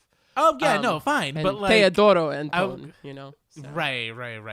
So. All that. I don't know. I mean, structurally, I thought that was. I mean, you know, I don't know. I feel like parts of that. I think those are some of the parts that were filmed at our wedding venue. By the way. Yes. No. Absolutely. Oh, good amount there. Hey, I'm so glad that the movie came out well because now I can say it's just like, oh, guys, we got married. Like right there. West Side Story. So, I found, you know, I'm not like the most romantic guy. I don't like musicals that often. And West Side Story, even in the original one, like this would be one of the parts of the movie where I would be just like a little like zoning out a little bit, maybe, because it was like whatever. Okay. The balcony scene from Romeo and Juliet. This one I found myself liking. I liked like kind because part of the movement of him like kind of climbing and like, you know, trying to get around this. They use that effectively to keep motion in this scene that otherwise would feel very static. Yeah, because also in the original, you know, you got that moment where they're holding each other and then they're looking off into the camera, and then they kind of do that like weird effect on the ends of the shot where it like blurs out and then they add lights. Have you ever noticed that? Yeah. In the original? Yes. I mean, so anyway, so the one thing that I always felt like both Robert Wise and Jerome Robbins didn't know what the fuck to do with in the original film were the love numbers. Tonight, One Hand, One Heart, and Somewhere. Like they didn't know how to handle those numbers. Like Jerome Robbins was like, well, there's no choreography here, so you take it, Robert Wise. He's like, oh, I guess we'll just have him stand there. They didn't really know what to do. So I would agree with like Tonight. In this one, Spielberg kept the movement going. The fact that he couldn't actually like for a good portion of the song be really next to her because that thing wouldn't open and stuff. So they're like trying to get ways to be together. You know, it's such a beautiful allegory for the fact that they're, you know, two worlds apart, that they have this forbidden thing. You can't go here. And that's always worked well for me in both versions of the film. So, you know, that physical representation of the thing that divides them. But that was played a little bit more in this one. So that was nice. So the movie then goes to the next day. Oh yeah. And they agreed to the rumble in the at the dance in the bathroom. During the mambo. Yeah, so different from how the original handles it. I was like, wait, what? You know, I know West Side Story like the back of my hand. So when it went off, I was like, what's going on here? Oh, no. I mean, But then I felt like, though, they used the trigger of the whole situation with Maria and Tony. They did, yeah. Yes, like that became the catalyst. But in the original one, they were always going to rumble. Yeah, but in the original one, it happens after America. Then they have the meeting. Yes, exactly. Because Tony comes in and he stops them from like using knives and all this stuff, right? But they don't do that in this one. In this one, and I think I grabbed Eddie's arms like, oh my god, they're not doing America. There's no way they're not doing America, right? Because I was expecting them to go right to the rooftop and then, you know, having Bernardo complain. They didn't do that. Instead, we went the next day and it was a musical number on the street, and I was just like, I love this. This is fucking and great. It also makes Tony directly responsible almost for, you know, everything else. Yeah. Tony and Maria directly responsible. Right. And again, and excellent. It's used effectively later on as their relationship is building, right? Like this, not guilt, but this fact that they know that like we can't pretend that our actions don't have consequences. Yeah, that's true. But in this film, because they go to the next day and stuff, you know, they're all talking, they're all hanging out, and they sing America on the streets of New York. and they're changing all these locations, and Anita's has some friends, and she talks with some of the people who are working, and they have this whole number. What did you think about the way they handled America in this film? I liked it. I love the original. I think this one felt more. It felt almost like I was watching In the Heights a little bit again, But hang on. I know I complained about the editing for In the Heights. I think this one didn't have that problem as prevalent. They still held shots a lot longer than the original. And I was able to get some of those wide shots and see like everybody dance. You know what I mean? So this one I would call this a draw for me, where the original one so fucking great. This one, because there was more movement, there was more color, more vibrancy, and the neighborhood, it felt like the world was getting involved, like the Spanish neighborhood is getting involved in this conversation of like what's better, America or Puerto Rico. I love this musical number. I thought this musical number was handled great. Again, also, Bernardo and Anita, their chemistry was so electrifying. Like, it just captured so well on camera. Oh, yeah, no, it's like these two are fucking. Like, absolutely. In real life and stuff. I wanted to love it, but I just felt like maybe it was the way it was edited. Maybe it was the fact that, they're like, oh, we're a film. We can make them go all over the place in one musical number instead of confining them to one space. What is a nice idea, and I love that. But I felt like it was kind of at a fault to the lyrics. The lyrics are so great in this song. And the almost like the energy that the men and the women have to provide one another with is so important to the success of the song, that constantly them moving and stuff, they didn't have any of that time. Like when she's like, everyone there will have moved here, and his like face of like, oh man, she got me and stuff, like that rapport that they give each other that you see in the original and that you're almost enjoying like you're a spectator watching them is totally missed in this new one. I agree with you. I will agree with you on that, especially because sometimes I did have trouble like following along lyrically. Yes. But because of the spectacle of it all, I don't know. I guess this one I was drawn to the spectacle. Yeah, like and this one was about film. This number was about spectacle. Yeah, and that's the thing. Like, it's a film, right? So it's putting its visuals first, and that's what's most important. I guess you've said that, and I have said that, and I agree. And that's why, for me, I guess I'm just so partial to the music and the lyrics, and like I know how good that song is and how I respond, and that's the thing. It's being compared to the original. So in that sense, where it's like, oh man, I know how this was handled and how I responded to like the lyrics and the play of the actors with one another, and I'm just not getting that here, and I missed it. But other than that, it was a good musical number. The one that I didn't necessarily like, that I didn't feel worked as well, was G Officer Krupke. Okay. Yeah, I just didn't think that worked for me. Is that the next number?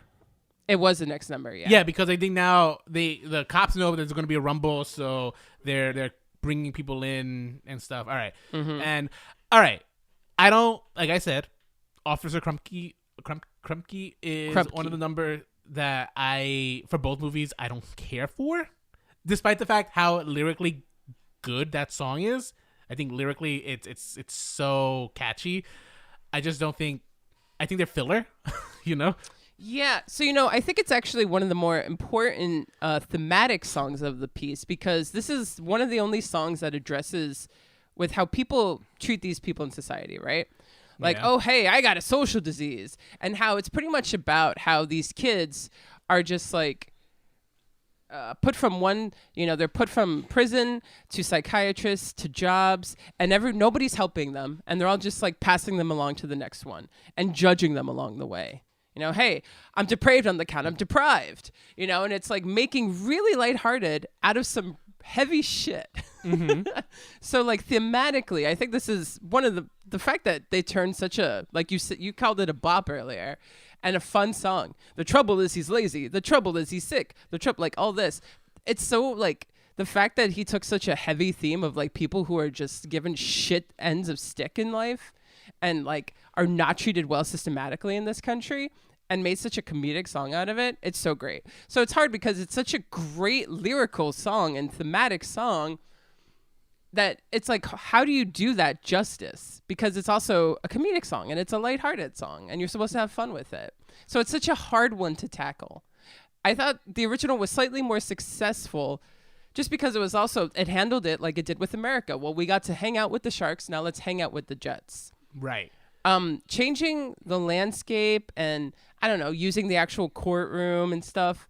I didn't really feel like I was hanging out with the Jets. Room. Whatever it was, I didn't really like. It didn't have that feeling. Like, I miss this aspect of old movies that new movies just do not fucking have anymore, where scenes go on a little too long, and at the end of the day, you're just kind of hanging out with characters, right? That's how you build emotional relationships. Older movies have this, newer movies not so much. It's all about moving the fucking story forward at every single scene. I'm so fucking tired of it. So important. You and I have such a major disagreement on. Yeah, because if you really. But that's the thing. Or the medium in general. Yeah, because to me, there's so much going on. Story is just one aspect of a movie. Just one. It's not the aspect. It's just one. And so often, it's put at a pedestal to the other parts of the film that make a film. Right, which is atmosphere. Energy. I agree with you. Yeah, because I agree with you that it is one aspect, but I also happen to think there's like a hierarchy, and story is probably one of the higher up ones. Yeah, to me, I think atmosphere and energy and, like how you handle the cinematic space is as important. It's on the same line as story. And sometimes if what your film is trying to do is not tell a story, but to provide me with those things, that's great. I love that. So I need time with characters, right? That's why people love TV shows, because we need time with characters. So when you're always just trying to move the story forward, it's like, but what about my time that I get to spend building an emotional connection with these characters? And that's what I get in the original film. That's what I don't get here. The only one I get that with, oddly enough, is Anybody's, who leaves the scene and doesn't even sing G. Officer Krumke. Yeah, and so interesting, huh? Wasn't able to tell who was who in that scene. Well, Rizzo wasn't there, right? These were all just the other Jets. Riff, and I don't believe Ice was there either. I know they referred to one of them as Diesel. I don't know who Ice is, but either of the movies. But exactly. In the original film, you know who Action is. You know, the one who looks like Matt LeBlanc, and you know who Arab and Baby John is. I actually don't know anybody's name from the original except for Riff and Tony. Do you know the one who looks like Matt LeBlanc, the little guy? Of course, I know the one who looks like Matt. I didn't know who he was, but over here, same thing. I had like characters that I know who I was judging based off of like their looks. But I think, yeah. It's so interesting. The original Jets stand out more, right? They really stand out. Like, you can tell them apart, and like character-wise, you get a little bit. There is almost like amount of unfair time you spend with the Jets than you do with the Sharks in the original film. Yes, agreed. In this film, you don't spend as much time with just the Jets or just the Sharks, but in some ways, you actually get more of a sense of who some of the other Sharks are than you do with the other Jets, because, and maybe this was on purpose, or maybe I'm just being only a little racist here, but like they all look alike and they don't have any defining qualities. I was going to ask you that. I wanted to ask you that because I've been accused of having like white blindness or something, where like I apparently think white people all look the same, which is just not true. But I was having difficulty differentiating some of these characters, some of these guys, because they're just not important. But at the same time, I realized, outside of the guy who looked like Joey Tribbiani and maybe the one who looked like Jerry O'Connell, like I couldn't differentiate any of the Jets. So like maybe I do have white blindness in the original one I'm talking about. You know what I mean? Now, in terms of moving the story along, I think for the original one, I actually felt the original one was like kind of filler. Like, yeah, we're getting like a little bit of backstory on who the Jets are. Here, I don't know. I think it also served the purpose of filler and giving us a backstory of who the Jets are. I think maybe I prefer this one. I don't know. Because I think they did the smart thing of we had that one Jet who was like kind of the newer member of the Jets. That he kept recurring, right? He was afraid and stuff. And this is like them trying to they were almost. No, that's Baby John. Him. Is that? He's the youngest member. Yeah, his name is Baby John. All right. Well, him, the one that got the nail in his ear. Yeah. He was. I think this was a big standout moment for him. Actually, he stood out on this one because like he, part of it is all the other Jets singing until he joins along, right? And there's even the shot where like he steals almost the mic to like sing. Yeah. I don't know. I thought it was fine. I mean, I don't like I don't like the placement of either of these. Yeah, of again, either of them. So, like it's just an important number because it's them talking about how they know that they're pretty much brushed over by society, right? Like it's almost sympathetic to the Jets because it's like they know that nobody gives a shit about them. I did have a favorite shot in this new one in which it's the lady. Was she a prostitute? Oh yeah, her watching them. Her watching watching was them funny, yeah. was one of the funniest things because it felt. See, that moment for me just made me chuckle so much because this is how. When you think it almost broke the fourth wall, right? Like it's just like, well, how do other characters experience a musical when they're just like seeing these fucking people just sing and dance, and she's just like, what the fuck is happening? Although I didn't like the way that it ended where it was like, gee, Officer Crumpcake, he comes in, they go, crump you, which Sondheim actually wanted it to be fuck you. Of course, I'm sure he did, but they which is why they've changed I feel pretty to they changed the lyrics of I feel pretty to I feel pretty and bright, so they didn't say gay, but they couldn't change crump you to fuck you. No, I don't think the gay. So I thought about that. I didn't think the gay had anything to do with the gay. They moved it to night, so they needed to rhyme with night. Yeah, but also nowadays, gay is just not used in the way that it was back then. Yeah, I get it, but like, I don't know. I want to think that Spielberg and Kushner. Yeah, Kushner. Yeah. Is he related to Jared Kushner? I have no idea. God, I hope not, because now I may have to boycott. I don't think so. I hope. All right. I would hope that they didn't change it just because of the word gay. But anyway, I like Crump You though. It's funny. I wouldn't change that. Yeah, I mean, it's also a cute play on words, but whatever. It's a pun. Anyway, so then Riff buys a gun because he knows that Puerto Ricans are going to be bringing heat, so he needs to bring heat. And Tony is now on a mission. Oh yeah, and they sing One Heart. We got to speed this up because we're already almost at 2 hours. But I mean, this is West Side Story. You know, what I liked about One Hand, One Heart was that, again, they thought, oh my God, right, we're in a movie. We don't have to be one location. And Tony and Maria actually get to go on a date. Yeah, something they didn't really have in the original. Mm-hmm. They were more so confined to their jobs and their limited spaces, which, you know, makes sense and was probably more realistic. But in this film, that fantasy of them actually being able to go on a date was kind of lovely.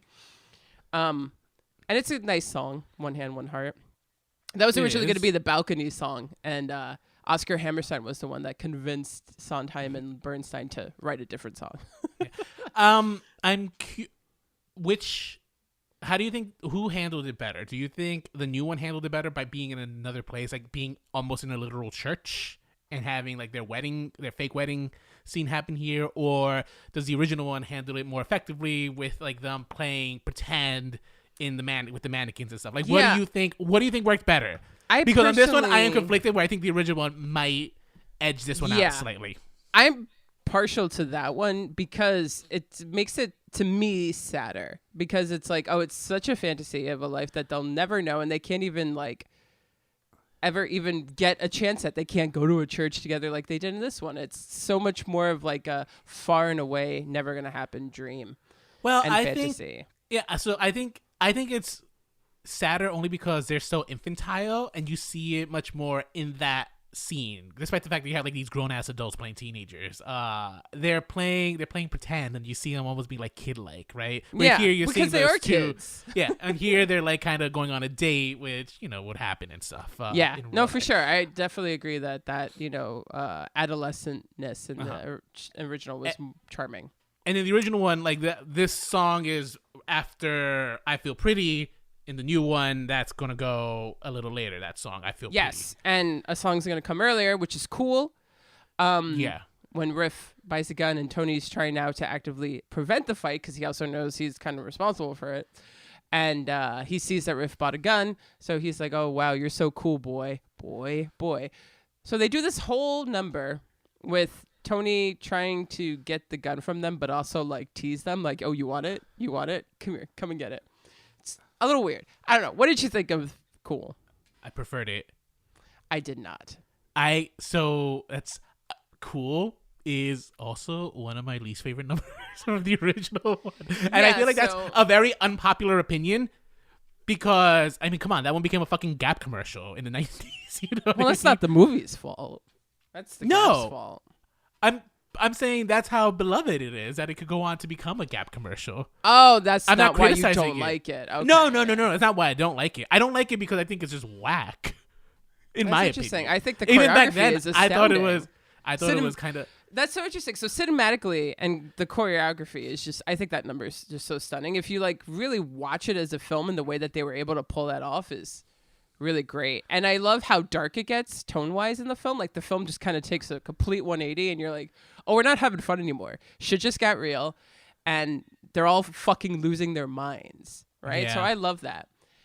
Now, They're I all get kinda the like- intention of where they were trying to go. And the only thing that worked for me in this new number of Cool was the absolute rift that occurred between Tony and Riff. Right. You At the see end of this. it. It's played out, I think, a little bit more. Well, because we don't see a rift happen between Tony and this guy. We're seeing it slowly in happen. the original. Like, No, but in the original yeah, one. in we the don't really original, see- yeah, they're buddies. Yeah. You know, Yeah. There Here is we no kind of. rift.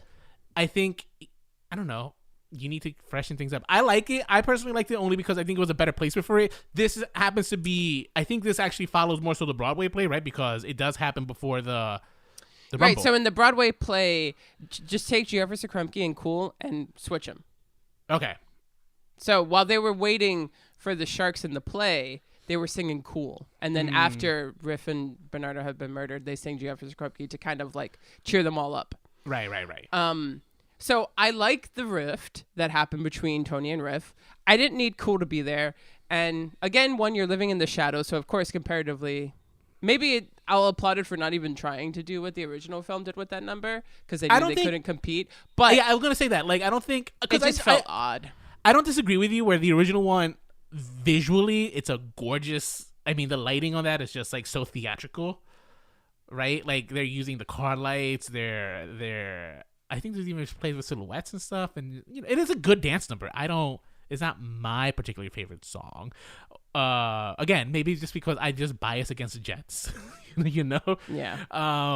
But I happened to see this with a friend of ours who this was his favorite number, and I was just like, ew, gross. The original one.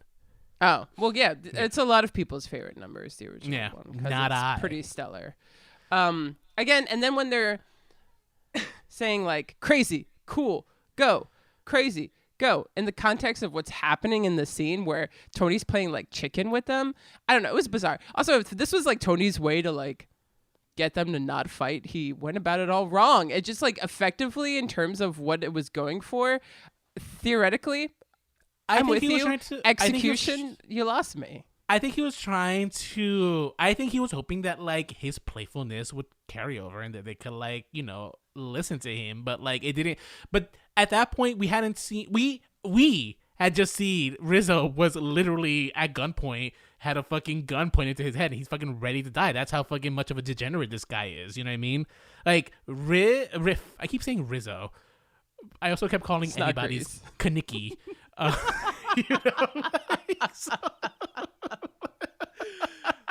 I kept telling Eddie, it's just like, look, Kaniki he's trans, guys. And I think Eddie was so confused when I was whispering this to him. Like, oh my god, I would Kaneki? love to see Grease and where Kaneki is trans. I would die. Anyway, but yeah, so we see Riff. Because we've seen such a different transformation from Riff in this one, we're kind of I think the placement for it worked, and I think that rift between Riff and Tony also works out here. I like the number. I think also, I don't know, just a broken down dock with like these holes and stuff. I don't know, visually interesting. I don't know. Me. This is when I was like, oh no, this film's starting to lose me because Jefferson Krupke and then Cool. I was like, Oh, 2 numbers in a row for you. Yeah. Huh? Yeah. Tonight happens. Tonight, you can't do it much differently, and they're both done very well. The content version. And then the Rumble happens. And I think both sequences are very good. I thought the original Rumble was great. It was very quiet compared to the rest of the film. There's no score other than when they have the knives out, and you get to actually live in the moment with the characters more. I think it's when there's a stabbing, when there's like, no. Yeah, when the actual knives come out, I said. Like the Rumble music. Does the actual Rumble music come when the knives come out? I thought it was like when there's a stabbing only. No, it's Okay. bum, ba-da-da-da, ba-da-da-da-da-da. Okay. I know. Leonard Burnside. It's a whole piece, The Rumble. And it was interesting because everything was pretty much the same, but they amplified it a bit in the new one. And Bernardo was way more vicious and was kind of... It's interesting because you get why Tony kills Bernardo in both versions in a fit of rage over losing his best friend. Yeah. But you also kind of get it more so in the new one because, one, we've already established that Tony has anger issues and that he went to juvie or whatever it was for a year because of it. Right. And that, like, Bernardo was being a fucking dickhole to him. But, yeah, Bernardo was being a dickhole. I think, how do I say this? So, I think one of the smartest moves that happened in the contemporary one, the new one, is Tony kicked the shit out of Bernardo, and then he fucking stopped, right? So I thought they were going to change it up just a little bit. I'm like, okay, maybe things are going to finally change a little bit. And then, of course, the knife drops and everything that's when fucking shit hits the fan.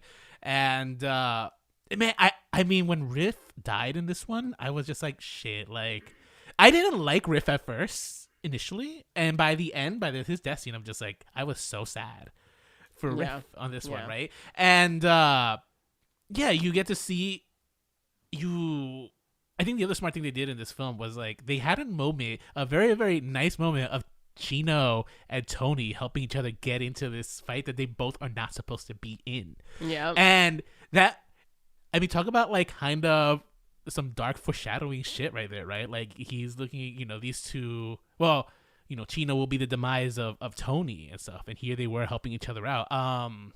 Yeah, I think this one I think they handled this scene effectively and stuff, and yeah, no, it definitely was, and because I think that's a smart thing they did here, actually, in this movie. In this movie, Maria actually tells Tony by the end of their date, it's just like, don't even bother going there, like, just don't bother being there. But because he knows Riff has a gun, he chooses to put himself in harm's way to try to de-escalate this fight. So I think that even makes it a little more tragic, Yeah, no, absolutely. And then to lighten things up, in the new one, we saw I Feel Pretty already in the original, but now we go to I Feel Pretty, when Maria has no idea what's happened. Right. And in the original film, we go from the Rumble to Maria, who's waiting on the ceiling, and she starts doing a dance all by herself. And it's actually a very lovely little moment. But they replaced that instead with I Feel Pretty. Oh, that's right. You're right. Because in the original one, that's when Chino shows up. Yeah. And then Chino comes. Yeah. Looking all rapey. Well, okay. Anyway, and she's having a great old time, and they make it's interesting too because they show what her job is, and instead of being like a seamstress, she's like a maid. She's a maid at Baumgart's. Yeah. Gimbals, one of those. Yeah. And then afterwards, Chino approaches her and tells her, I think smart move putting it after the Rumble, because talk about a world about to shatter, right? Like, she's in her own little world, and then the happiest she'll ever be, and then her world will literally be turned upside down by Chino. Yeah. And by Tony. So this is because of Tony. Because of Tony. This is a thing that I've never really liked in any version of West Side Story. Having Tony kill Bernardo and then having Maria forgive him, and then not only forgive him but fuck him in the same night has always been hard for me. Oh, okay, agreed. Yeah, fine. All right, so we're gonna get into this. Yeah, I was so fucking this for some reason. This Maria made me madder. Yeah, because it was also like almost like it made her lust over him more in this one, whereas in the other one it was just like, oh my god, I can't help but love you. It was more tragic. It in a weird way. This one, like, I agree with you. I don't know what it was. It was almost like a weird lusty thing. So for me, I'll tell you what it was. It's when Tony is about to say, because I think the original Tony, right? He's going to go turn himself, and then, like, she pulls him in, and she's like, no, don't. Like, here, this Maria, she says, it's just like, you're going to let them take you away from me too. I'm just like, girl, He just killed your fucking brother. All right. This is why Anita's next number is the best song, I think, of the musical. Like, a guy like that will kill your brother. Like, Anita's rage in both these performances is so justified. Oh, fuck and yeah. It's what I feel like the audience is just thinking about Maria at this moment. They fuck. Yeah, I mean, the original number was, they fuck, seriously. The original number, I thought, was so effective in the film that they even alluded to it in the way that the door with the green and the red panels and stuff, they put that in this new film, you know? They were just like, oh yeah, no, that original number was so good that we have to even, like, design the apartment the same way. And it's so interesting because it's which a number? boy like that, a boy like that, a boy like that? I have a love. She says, a boy like that will kill your brother. You'll meet another boy tomorrow, right? One of your own kind, stick to your own kind. So it's interesting because it's saying two things. One, he's a fucking murderer. And two, he's not one of us. And it's interesting, too, because I feel like they almost go and focus more on the fact that he's not one of you instead of the fact that he's a fucking murderer. And it's like, that to me is the big thing. Like, no, he's a murderer who murdered your brother. I would have a very hard time sleeping on the same night as a person who killed my sibling. I mean, I would agree. I would hope. Her song, I Have a Love, you know, like I have a love and it's all that I have, right or wrong. What else can I do? Is that the operatic number? That's Maria's part of the song. The high love of him, I'm his. Beautiful. I love that melody. Those two songs, I mean, those are easily my favorite parts of this musical. It's so great. It's like, you know, and that's the thing. Like, they say that musicals are just like life. Like, when you can't handle your emotions, the only way you can let it out is through a song. That's what, like, musicals are. And that's, like, the epitome of that, where it's just like, oh, my God, I got to let it all out via song. But her song would make sense if it was simply about the fact that he's white and not Puerto Rican. It does not make sense. The fact that he's a murderer. So it's just always been the hardest part for me, because it's like there's two things going on. One, he's not one of us and he's different. But two, you know, he's a murderer. And she's like, oh, I can't help it. I love him. Okay, I can't help that he's white. I love him. But you can help the fact that he killed your fucking, like, does she not care that her brother is dead? It's just been the hardest thing. They did have like a very tough relationship, you know. Whatever. So Maria's. I'm not defending it. In this one, she comes off a little bit because she's also like, and that's the shitty part of it. Is this is why I actually really kind of hate this moment in the musical, period, and I don't like what it did to me in the movie too, because it was like I started to think of her as boy crazy.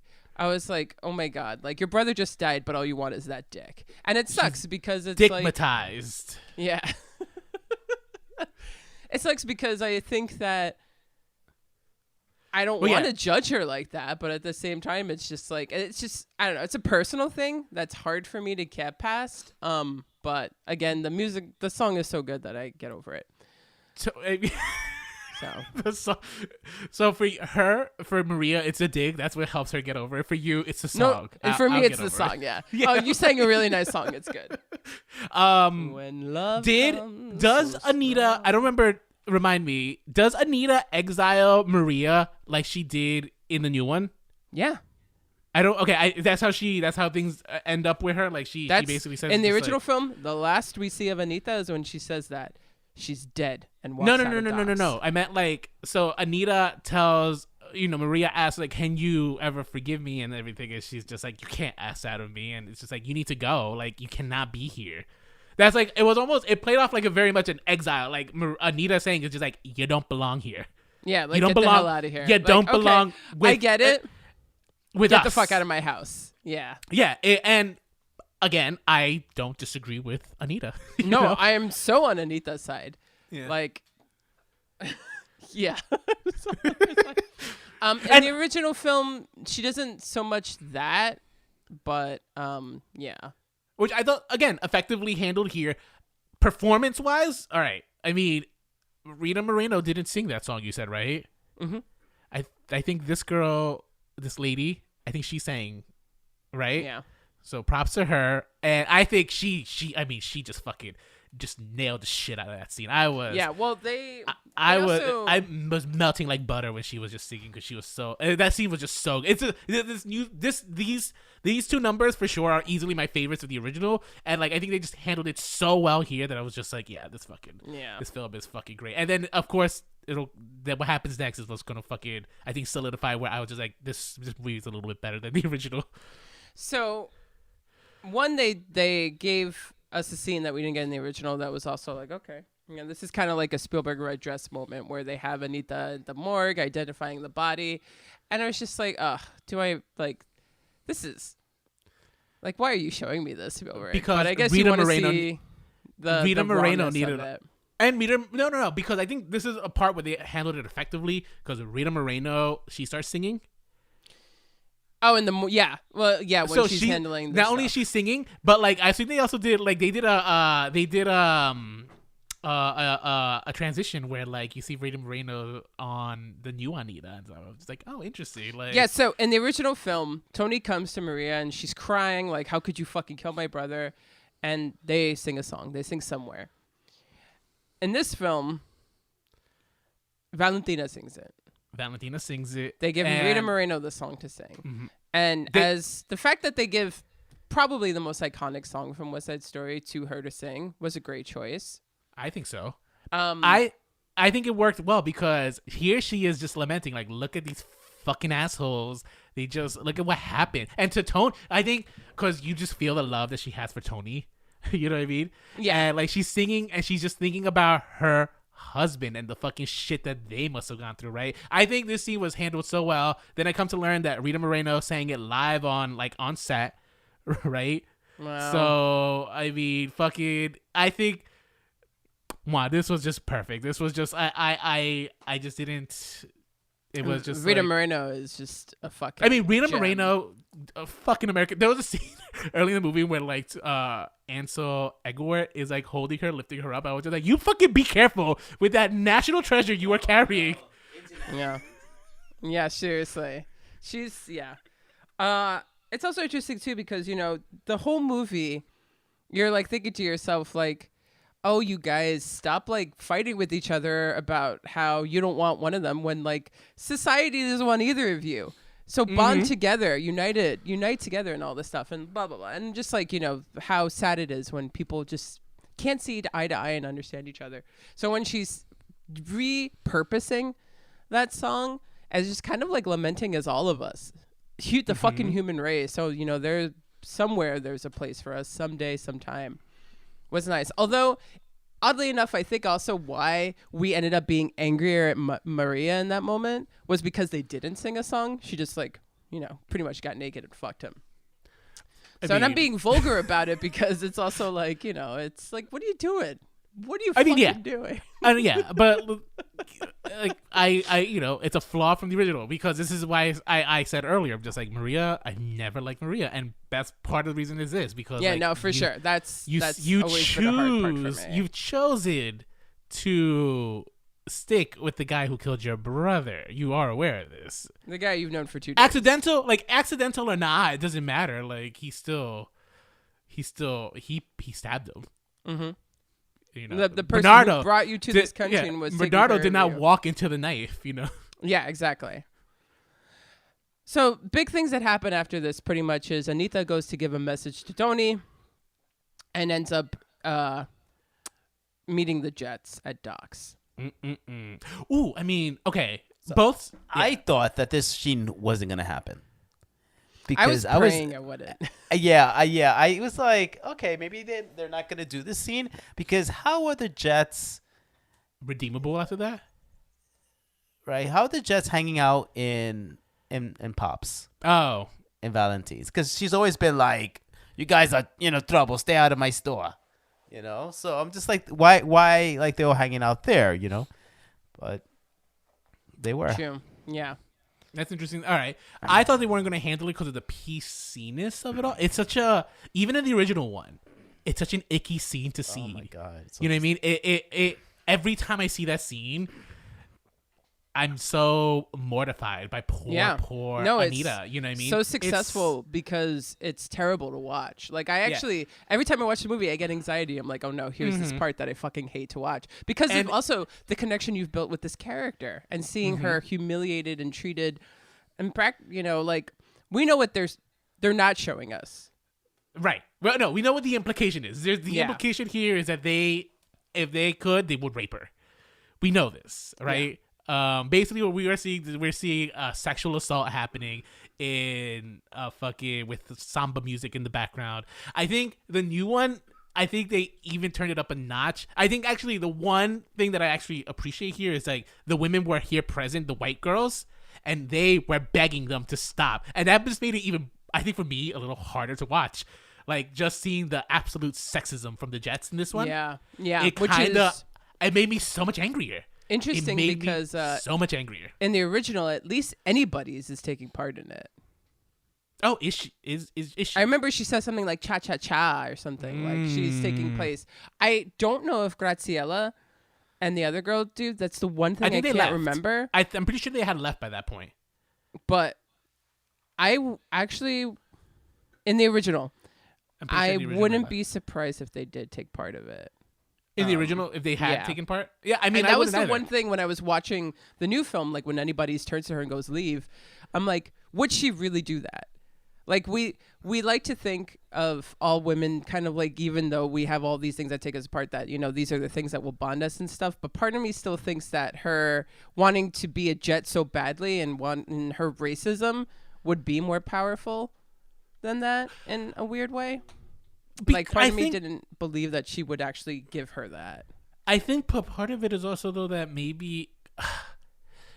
I think she wanted to be I don't know.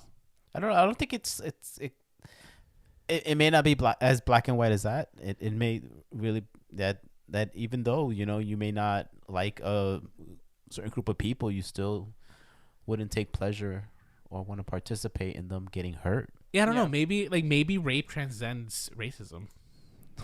God. I don't know. I don't know. I don't know. I'm not like trying to be funny when I say that. I mean, like, you know, like maybe I don't know. There might be. That's like an interesting study, like a socio study right there. Like if you ask like racist women, like the raping of a black woman, like how does that make you feel? No, and I'm like speaking, you know, sexual assaults or whatever. And I don't know. Like maybe, like I feel like maybe there'd be a higher percentage of racist women who would still find that deplorable. I would hope. I would hope too. You know, I can't. But who knows how deep racism runs in some people? You know? You're right. I mean, it's just it's an unfortunately needed scene. And what as terrible as it is. Yeah, I mean, you know, from the Romeo and Juliet scene, you know, that he needs to think that she's dead, of course. But then also it's like this all needs to kind of culminate in something. We actually need to see, you know, them kind of put all of this built up everything into something. And it makes Anita, this is why she's the breakthrough character of the role, because she was the positive reinforcement of the entire show. And now she's like, I'm getting the fuck out of this country. Fuck this country. Fuck all of you. You know. Yo soy puertorriqueño. So it's interesting because that to me is the most, that's the tragedy of the whole piece. It's not even Tony and Maria. It's what happens to Anita, who had so much faith in people in this country and the way she was treated. Mm-hmm. I think, so this is the part that solidified this movie. I'm just like, ooh, I think I like this one a little bit more than the original one, is when Valentina comes out to stop this. And the absolute hostility that Anita has towards Valentina at this moment. She calls her a traitor. And I was just like, you know what? I feel it. I know exactly. Like, in my heart of hearts, I was just like, I know exactly where this rage is coming from. And I don't disagree with Anita. I'm not saying that Valentina's in the wrong. What I am saying, though, is we're in the middle of a race war right now. Mm-hmm. And Valentina, by having these guys, which is why I agree with Eddie, like, this is a weird... I know Valentina's trying to be, like, you know, a safe zone for everybody, but Valentina chose a side in the eyes of Anita, and I could see where this hostility comes from. And I think that was the scene. where I was just like, yeah, like this movie might have solidified. I think I like this one just a little bit more than the original. But then you get something, another element here, and it's the great thing about this movie. It has these moments, these lines that characters say that give you a backstory, and it fills in the moment when she turns to each one of them and she says, "I've known you since you were little boys." Mm-hmm. You know, there was promise and there was hope, and now you become rapists. There's something about that person, that woman in your neighborhood that's seen you as a child, you know, and that knows you and knows your family, and for her, you know, to say that to them, you know, it struck a chord. Oh yeah, definitely. Yeah. And then, you know, handle differently how the news is broken to Tony, right? Where here we see Rita Moreno, subtlety is like her best suit here. Like this, just like there's an over theatricalness, I think, in Doc's original performance, where here it's a little bit more, and that's not a criticism, right? They're just playing it, they're just handling these lines differently, where Valentina's is way more subdued. You can see the anguish in her face as she has to break this new, you know, it's handled differently. I think both of them effective, but I think you know, because they gave her like a little bit of a backstory that was a little richer, it just hits different in a much better way, in my opinion, you know. Yeah, and fucking Rita Moreno, who I think is going to steal a nomination for also possibly. And also, this is the mother son moment between them two. Yeah, you know. Yeah, and you see their relationship culminate in this moment and all this. So we're finally left with the end, and where Tony, convinced that Maria's dead, runs out begging for Chino to kill him too. And just as Chino comes to do the deed, he finds that Maria is not dead, and he dies in Maria's arms. And the big thing, spoiler, sorry guys. Spoiler, yeah. And then the big thing is the speech that Maria gives at the end, because she doesn't kill herself, not like Juliet does. She survives and, you know, gives a very powerful speech. And the thing that also happens is that you're led to believe that this is going to maybe be the end of this bullshit. Maybe through all the traumas of what these kids have all been through in this one night, they'll actually learn to put their shit aside and start rebuilding their relationships, or building an actual relationship. So how did you feel about how this ending was handled compared to the ending of the original? I wanted Maria to shoot Chino in the leg. I did. I was hoping that, maybe they'll go just a little route different, just slightly different. I don't know. So I actually had this thought while I was watching it. I'm just like, I'm so jealous of like the younger kids who I hope do watch this, who haven't experienced the original one, or, you know, read Romeo and Juliet yet, and don't know the tragedy that befalls upon these kids. Because I think at the end of it, despite the fact that the speech wasn't necessary, I didn't think it hit as well as Natalie Wood's original performance did. Yeah. I think overall, though, the impact of him dying in her arms and like her just screaming and pointing the gun at all these people and like learning what hate is, right? It still hits. It does still have an impact, and we do see that tragedy and stuff. And part of me wishes that maybe the ending didn't just fall, like it didn't end here. Like maybe what we needed was a little more closure, that like it is so pointless in the grand scheme of things, because like, yeah, all getting kicked out. Like this is where they should have brought back like kind of like the urban, like the resettlement of the poor, because at the end of the day, these are just poor people. They're fucking the city doesn't fucking care that if they're fucking white or Hispanic. They're fucking poor. Like I think if that element had just come back in this ending, this would have been a perfect movie. Instead we're given that like they all kind of carry Tony as like kind of the original one, right? And yeah, like, they all in the original, a procession for him, which is just like, all right, whatever. But yeah, I was so jealous of like people who haven't seen but the people in my gym, for example, they've never seen the original one either. And I was just like, how have you guys not seen this original one? I'm so jealous of them having to experience this like tragedy. Because I think this movie was so fucking good, and like I think this ending, well, not maybe pales slightly to the original one. Yeah, it's just still just Natalie Wood delivered that so well. Yeah. And I think they even cut because I know that original ending by fucking heart. It's so good. They cut it short in the new one, so she doesn't have as many lines. And I think even by cutting it short, you don't even get the full impact of what she's saying. But you know, it's interesting because I think with having the musical number of Cool and Somewhere and all those numbers we got post Rumble, and just those unpleasant scenes that we had to go through, really makes that whole moment of the Sharks helping the Jets carry his body and them being like, all right, we'll carry him together. You feel it, I think, a little bit more in the original. We don't have enough time with these people post-Rumble to feel like they're actually working towards building, that they're tired of this shit and that they want it to end and that they're actually like now going to put their differences aside. That's also one thing, is that in that moment in the new one, I don't feel it. I feel a beat.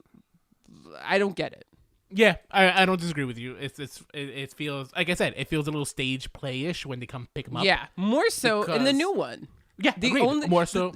The only part in the new one that I really liked was Valentina escorting Chino away with the gun, and then handing him to the cops. and then handing him to the cops. Mm-hmm. And I liked, like, you know, like the one scene we got of Chino, you know, with the gun and anybody staring, like spying on him and stuff right before they all go to docks. I liked that added, but it still wasn't enough. And, yeah, all those jets were so fucking interchangeable, too, that it's like, I guess it was just, I didn't really care for any of the jets in the new film.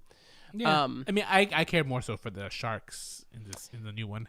Yeah, me too. I definitely. What were you gonna say? I felt for Chino at the end. Yeah, that's what I was gonna say. I felt more so for like the characters that I was supposed to. The rest of them, whose names we didn't know, it didn't fucking matter. For both of them. Yeah, because you could see Chino's heart breaking at this moment. You know what I mean? Mm-hmm. That what he just did to Maria, and it's so Chino for sure was one of the standout ones, and you know it's a small role for him to like make such a big impact on the film. Yeah, because it's also like in the original, where did he get the gun and why is he so bent on killing Tony? I guess just out of outrage, but it's never really stated why. Yeah, and even the more tragedy was that out of all of them, he had so much promise. Yes, he was the one going to college, had a job. Yeah. Another tragedy, and that's the thing. West Side Story at the end of it is a tragedy. This is what hate does, guys. It will ruin your fucking life. Yeah. Except my hate for most musicals. That is valid. This is not how I want to end this episode, Rolando. Especially after 2 hours. 2.5 and hours. That's the thing. Like, I think that's a message that you get at it too. Like, you know, her saying you don't kill with guns or bullets, you kill with fucking hate. Like, your guys' hate is what did all of this shit. That's from the original one, right? That's from the original, yeah. That's not in the new one, and I'm actually kind of glad the line is there because that's kind of saying what this is about. I don't know if I completely agree. I don't think it's too on the nose. I feel like there were pretty added lines. I felt like there were added lines that were a little too on the nose that they didn't need to add in the film. So you've made me hate. You've taught me what hate is, but that's also from the original one. No, that's not from the original. That's not from the original? No. You could have fooled me. Okay. They just reworked it. Okay. They reworked it until you taught me what hate is. I can hate now too, so I could kill. They just reworked it. And then it ends with end credits that are very much an homage to the original Saul Bass end credits sequence. But in this one, instead of it being like this whole creative production, it's just very similar shots. You know, of alleyways and of buildings and of the alleys that they all inhabit. Okay. Wow. You're even talking about the end credit. I didn't notice the end credits for either. Because the end credits of the original West Side Story were revolutionary in terms of end credits. There weren't such a real thing as end credits. Oh. West Side Story was one of the films that made end credits a thing. And Saul Bass is a living legend. for cinema. And yeah, so they kind of did an homage to that. But of course, they couldn't compete with that, so they did it a lot similar, but subtler. All right. But yeah, Leonard Bernstein's score used the entire way through, which is weird watching a Spielberg movie without John Williams, but that Leonard Bernstein score is just so fucking fantastic. And then the film ends. So, did we need West Side Story, the remake? Yeah. I cannot believe when I left the theater how much I love this movie and how ready I was to I'm gonna go see this again. I'm pretty sure before the end of the year, and I'm gonna make sure my mom sees it with me because I think she will love it. And not just that, but like I said, I felt this movie spoke to me in a way that a movie maybe hasn't spoken to me in a long time. This one spoke to a different aspect of me, right? This one spoke specifically to my Hispanicness.